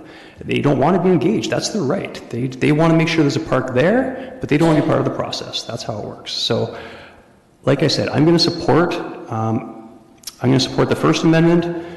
Because I think we need to have something in there to make sure it's equitable. The second one, I guess I have to ask the clerk. I'm happy to consider this during the budget process, but if I vote against it now, I guess I just want to see it. I want to see this in context of the full budget. So if I vote against it now, can it still be brought up as an issue paper as part of the budget process? It can. Okay. So just to be clear, I'm voting against it not because I don't necessarily want to do it, but because I just want to see the full budget when we do consider this additional $50,000, okay?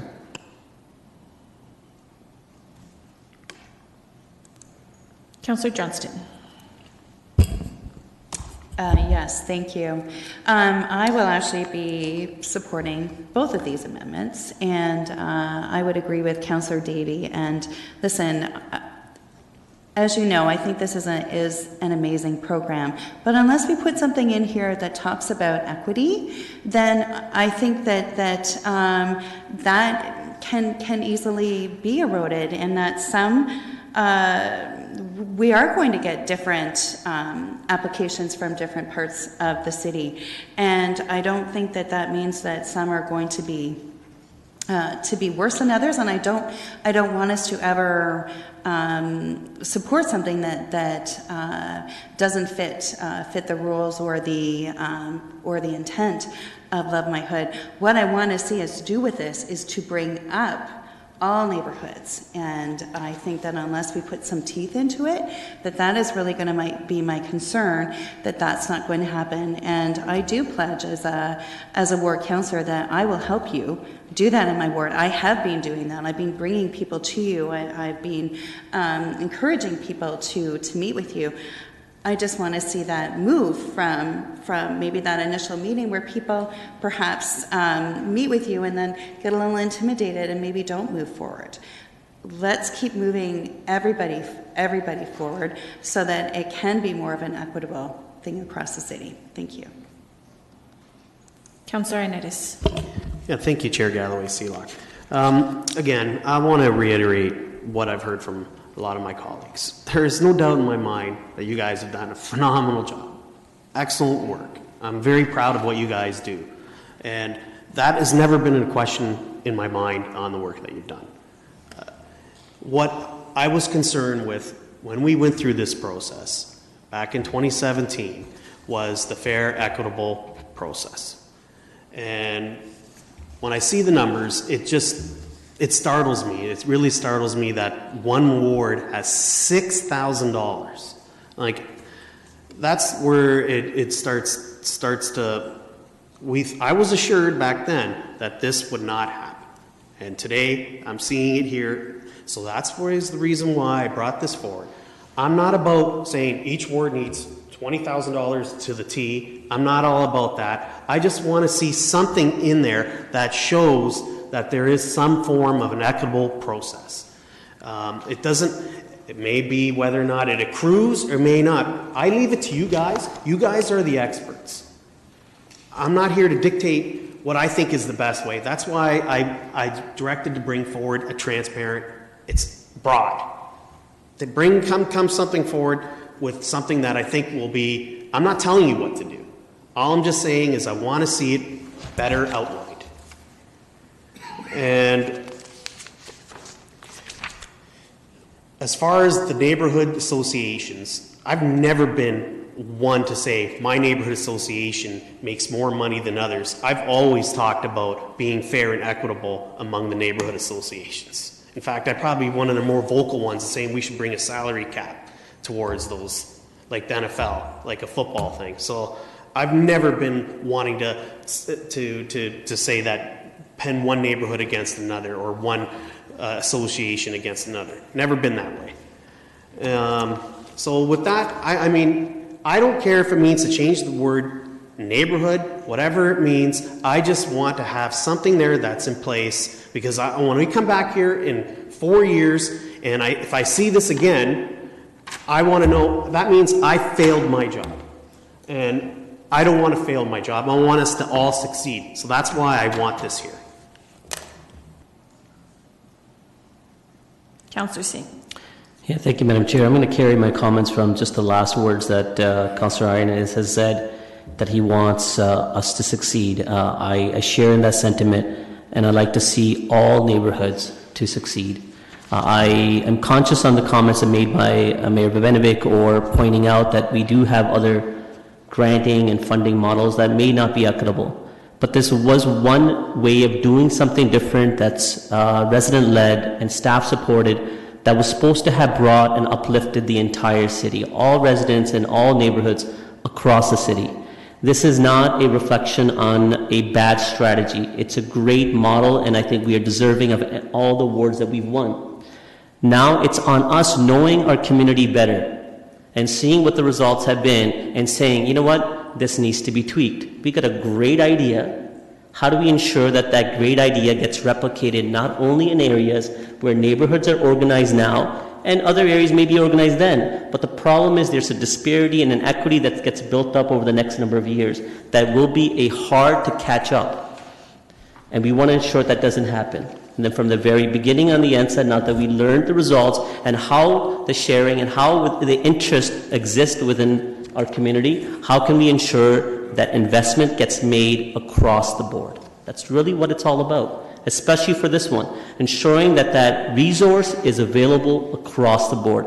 And just because, and I think I've said this before, and others have said it too, just because a neighborhood may not be ready now, it may be down the road, and their need and desire may be incumbent on a higher funding requirement. Well, this perhaps more fair allocation across the city may achieve and bring forward interest, because, again, the limitation of the dollars it speaks to now may not spur the interest. By having that pot grow, will bring those ideas forward. It's about having what we've done and making it better, and I think that's what the amendment by Councillor Ioannidis does. So I am supportive of the amendment. I'm supportive of Councillor Michaud's amendment as well. I think this is a great, and I think by supporting that second amendment, we're giving that confidence and support to staff as well as to our community that this was a great program, and we actually want to see it increase in dollars, because we do need more of these great ideas coming across the city about resident-led and staff-supported initiatives. So I'll be supporting both the motions. And Chair Galloway-Sealock, if the first amendment fails, I do want to bring forward the motion that ensures that staff are, in fact, directed to report back a strategy of how areas across the city that haven't had a good uptake, how that strategy will be done, and how the ward council participation will be included in that as well. So I will just pass that to the clerk if this amendment fails only. Because I think if it succeeds, it will speak to most of the concerns laid out by many of us around the horseshoe. Thank you. Mr. May? I'm sorry to ring in. Councillor Singh, would you be, what I'd suggest is give us a week to send an email to you that outlines exactly what you've said. If you're not satisfied with that response, you could move the same motion at council. But this motion requires us to do a whole lot of legwork to prepare a report, and I think we don't need to do that amount of work to satisfy your request. Yes, I appreciate that. If you think you already have some great ideas churning away and you think that email will specify my concern, I have no issue with that. The intent goal is to ensure that we have a basis of how we move forward to ensure that inequity is dissipated. Councillor Schneider. Thank you, Chair Galloway-Sealock. I understand the desire to have equity throughout the city. But I look at page 516 in the report, and right at the top of the page it says, strengthen the evaluation criteria to encourage a more equitable distribution of the grant funds, prioritizing neighborhoods that have not traditionally been active and new and emerging neighborhood groups. So I think we're covered off there. I think we have to keep in mind, too, this is a brand new program that's never been done before.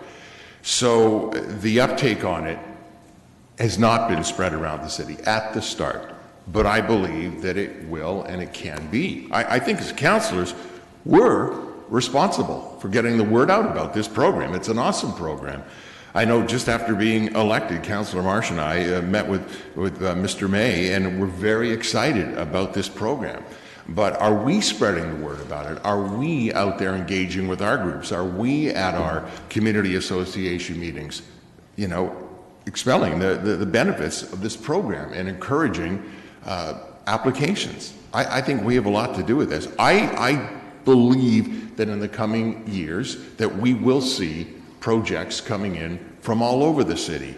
The one thing I fear, I mean, there could be a project in a ward that is large, worthy, and beneficial that needs a lot of funding for that year. But if we keep things strictly equitable, that won't be able to happen.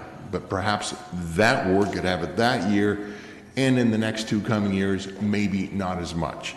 I want neighborhoods in my ward, but also across the city, to be strong, to be connected, to be safe, to be full of civic pride.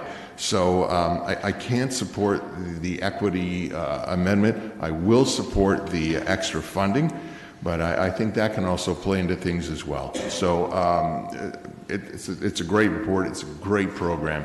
And I do believe that things will balance out. I think there have been lessons learned, as staff have said. So I see this happening, the equity improving as the years and months go by. Councillor Marsh. Thank you. I think that it's important to remember that we were reminded when we talked about the Urban Design Manual that Kitchener has a lot of eclectic built form, but we also have a lot of eclectic neighborhoods, a lot of various types of neighborhoods, some that are very tight-knit and close, some that have very spread out layouts, and we have a place for all types of neighborhoods in the city. I disagree respectfully that if in 4 years we see a similar layout that we will have failed if we don't do an equitable allotment. I think that we will have failed if we don't know why. I think that if we learn that in some areas of the city they already are, as I said before, loving their hood with their own resources and don't need city engagement, all the power to them. If it's because the ward councillor or staff or volunteers haven't let them know that the grant doesn't exist, then yeah, we have failed. We are, as a downtown councillor, I'm keenly aware that downtown residents are pretty darn engaged. I get a higher volume of calls and emails and grabbing me in the street and the grocery store, etc., I think, than the average councillor. And I think that the results of this initial 3 years of the Love My Hood strategy speak to that. That downtowners said, hey, what? You've got a grant? Okay, I'll apply, I'll get my neighbors together, we're going to make this happen. And whereas others may have been more reluctant, although I would be very surprised if it's because they were intimidated by the likes of Josh or Sarah Anderson or any of the staff. I think it's more to do with a need for us to make sure people are aware that it's available and perhaps also the need. I think that we need to, in another discussion soon, direct staff to bring forward a transparent and equitable strategy for the funds that come in through the neighborhood associations. That's a problem that we need to take a hard look at. This is not that problem. This is a good problem to have. I do agree that we need to have a little bit more funds, although I think it should be an option put forward in the issue paper, because I also think that we need funds in Tier 2 funding, for example. That is going to be something that we'll need to grapple with during budget time. If I don't know what staff's thoughts are on 200,000 capital monies allotted versus 150, I'd like to hear from them between now and council. I'm happy to support it now, but I also think that it should just be something that we may need to tweak at budget time. Councillor Gazzola. Yeah, thank you. I heard a lot of words here today. This is a new program that we will have in place at the end of this year for 3 years. We're being asked to carry on the program and even to expand it by making numerous changes. I don't have a problem with that. From what I can see, there have been some good come out of this program. But yet I would like to see exactly what this program has cost us for the 3 years. I'd like to be able to look at that and looking forward, what will the future cost? We have to know these things before we wholeheartedly adopt a new program. We normally do that. We're hearing a word more and more every day called recession. Where do we go down the road if we do run into some harder times? We need to know what the costs are that are involved. And so when it comes to voting, I will support, yes, moving this along to the budget process. At this point, I can't support any of the changes. I don't know what the impact of those changes are. How can you support something when you don't know what the impact is? Now, this whole question of equity. I mean, we are a political body here, and equity rings out every day. Let's be honest about it. Everything we do in politics, we have an equal number of female cabinet ministers and male cabinet ministers. Everything we do. And fair enough, there's nothing wrong, because we try to be equitable. We can't get totally parochial and worry about our own, but you do, over a period of time, governments do tend to try to be equitable in the way they distribute grants, the way they deal with money. So I believe it's possible to be equitable with a few tweaks and rules and regulations. A good example really is the gym outfit in Victoria Park. Really, that is something that benefits the whole community, and maybe it shouldn't even be in those figures, and it really skews the figures. So it's a matter of really looking at what we're doing, knowing what we're doing, and coming up with some good comparative figures, and bringing in a few rules. I don't see a problem with a program that says at the end of the year you haven't spent all your funds. Maybe a neighborhood, or maybe a group have bigger ideas that would take 2 years funding. Why should that get ruled out? So I think there are ways of looking at that. We have to be, at the end of that proverbial day, equity is important, and we can do it. I'm confident that staff can do it and council can support it. Councillor Chapman. Yeah, I'll try to be short. I guess, because I already made comments, but I do feel quite confident in what staff is proposing to ensure greater outreach, because I think that can make a big change. And I think as councillors, we have the same responsibility to do that outreach. We can't blame those neighborhoods, well, it sounds bad coming from me, but we can't blame the neighborhoods that have managed to tap into these funds because the others haven't, if we don't, do some of our own outreach with our residents and inform them of the opportunities that are there.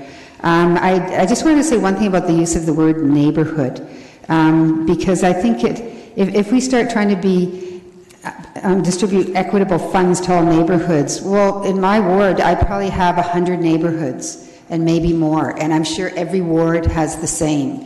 because a neighborhood is not a neighborhood association boundary. It could be a street with 10 houses. That's a neighborhood. So I wouldn't want to go down that road, and I think that was removed from the table. But the other thing I wanted to say when we talk about equitable, everybody has equal opportunity to apply for these monies. Nobody is excluded. If not every neighborhood or every group of people out there has applied, then that's what we failed in, is informing them of what is available to them. But it's not about the distribution of money. It's about the ability to apply, and I don't think anybody has been unable to do that because of the ward or wherever they might happen to live. So I've already said what I'm going to do. So anyway, thank you. We're not going around the horseshoe again. Okay, so what do you... Okay. Okay, I'll turn your mic on for that. I'm going to withdraw my recommendation. I think I got my point across, and I think staff will strive to provide that equity and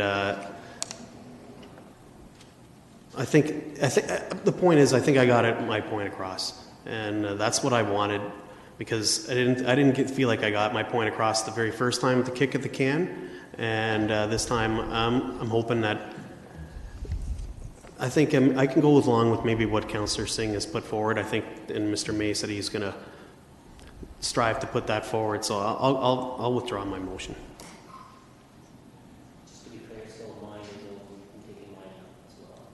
Okay, so two amendments have been withdrawn.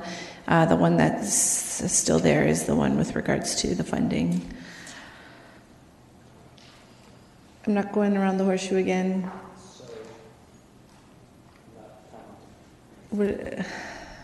Councillor Davey. Sorry, I apologize. I have to do my job. I will retable Councillor Ioannidis' amendment. Okay, that amendment's back on the table. Okay, I still get to make my comments. That's where we're at. Okay, I first want to bring us back to the focus of the positivity of this program.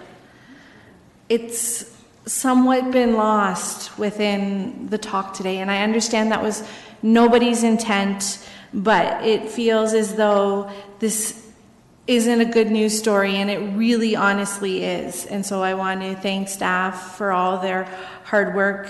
It's been a fantastic program and done a lot of fantastic things. And I think we have to let the new recommendations take shape. We have to let the full-time staff do their job and reach out to communities that maybe are neighborhoods that aren't as engaged as others. I come from a ward that has the lowest voter turnout. I represent that ward. I have that title. But somehow, we were still able to put in 9 projects and get $39,000. The one that got $6,000 only had 8 projects. It's a matter, so it's also the number of projects each one has done and the amount of money they've asked for. So it's not that Ward 5, I'm just using mine as an example because it's better if I use my own, that we did 9 projects at $40,000 and they did 8 at $6,000. Or Ward 6 that did 10 at $24,500, and these are rough numbers. Or Ward 2 that did 5, only did 5, and they had $14,500-ish. And so I think it's not reflective of the money or the system or the program. It's just a matter of who's engaged, who's not engaged. Is it time now to do this? Is it not time to do this? I think staff have done a really good job at tweaking the process. I think they've done a really good job at saying our part-time staff are over capacity, they need to be full-time. We need to consolidate the grants. We need to be proactive in neighborhoods. And that we don't need to be restrictive to ward boundaries, that we don't need to define neighborhoods. You see some of these grants that are cross-border. Heck, Ward 5 is matching with Ward 10 on a grant. I don't understand the grant yet, but that's okay. We're matching it, we're doing a grant together, and we're like not quite opposite sides of the city.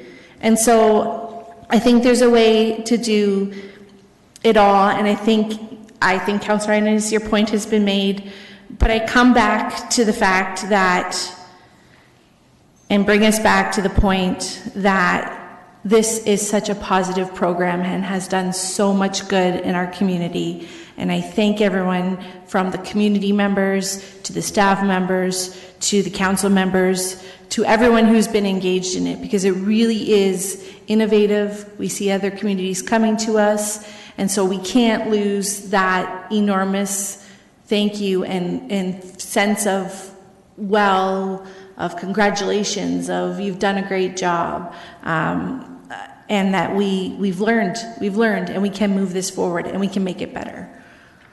So that's all my comments. With that, it's been moved by Mayor Verbanovic. We're going to deal with the first amendment now is the amendment on the top with regards to the 2020 budget, the matching grant going from $150,000 to $200,000 per year. Okay, record a vote for everything.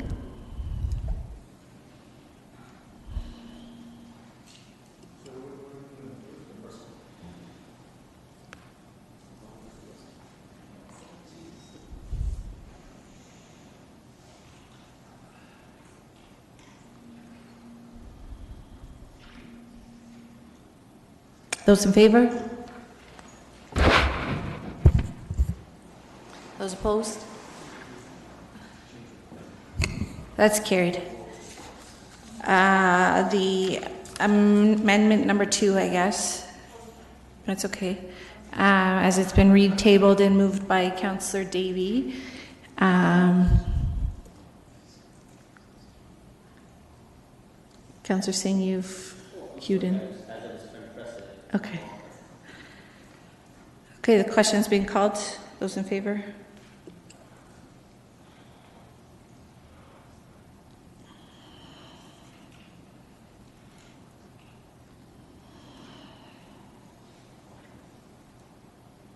Those in favor? Those opposed? That's defeated. Now we go back to the main motion as moved by Mayor Verbanovic. Yes, there is. Would you like them done separately? Okay. So we're dealing with the first paragraph in the recommendation on the staff report.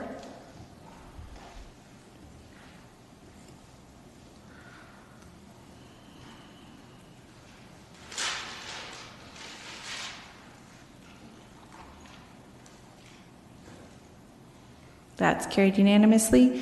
And the second paragraph of the staff report.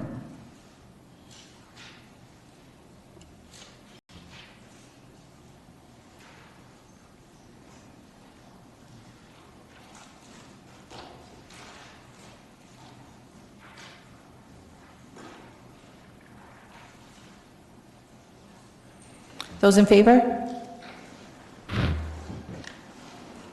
Those opposed? That carries. And with that, I think we are all done community and infrastructure services for today. Mayor Verbanovic?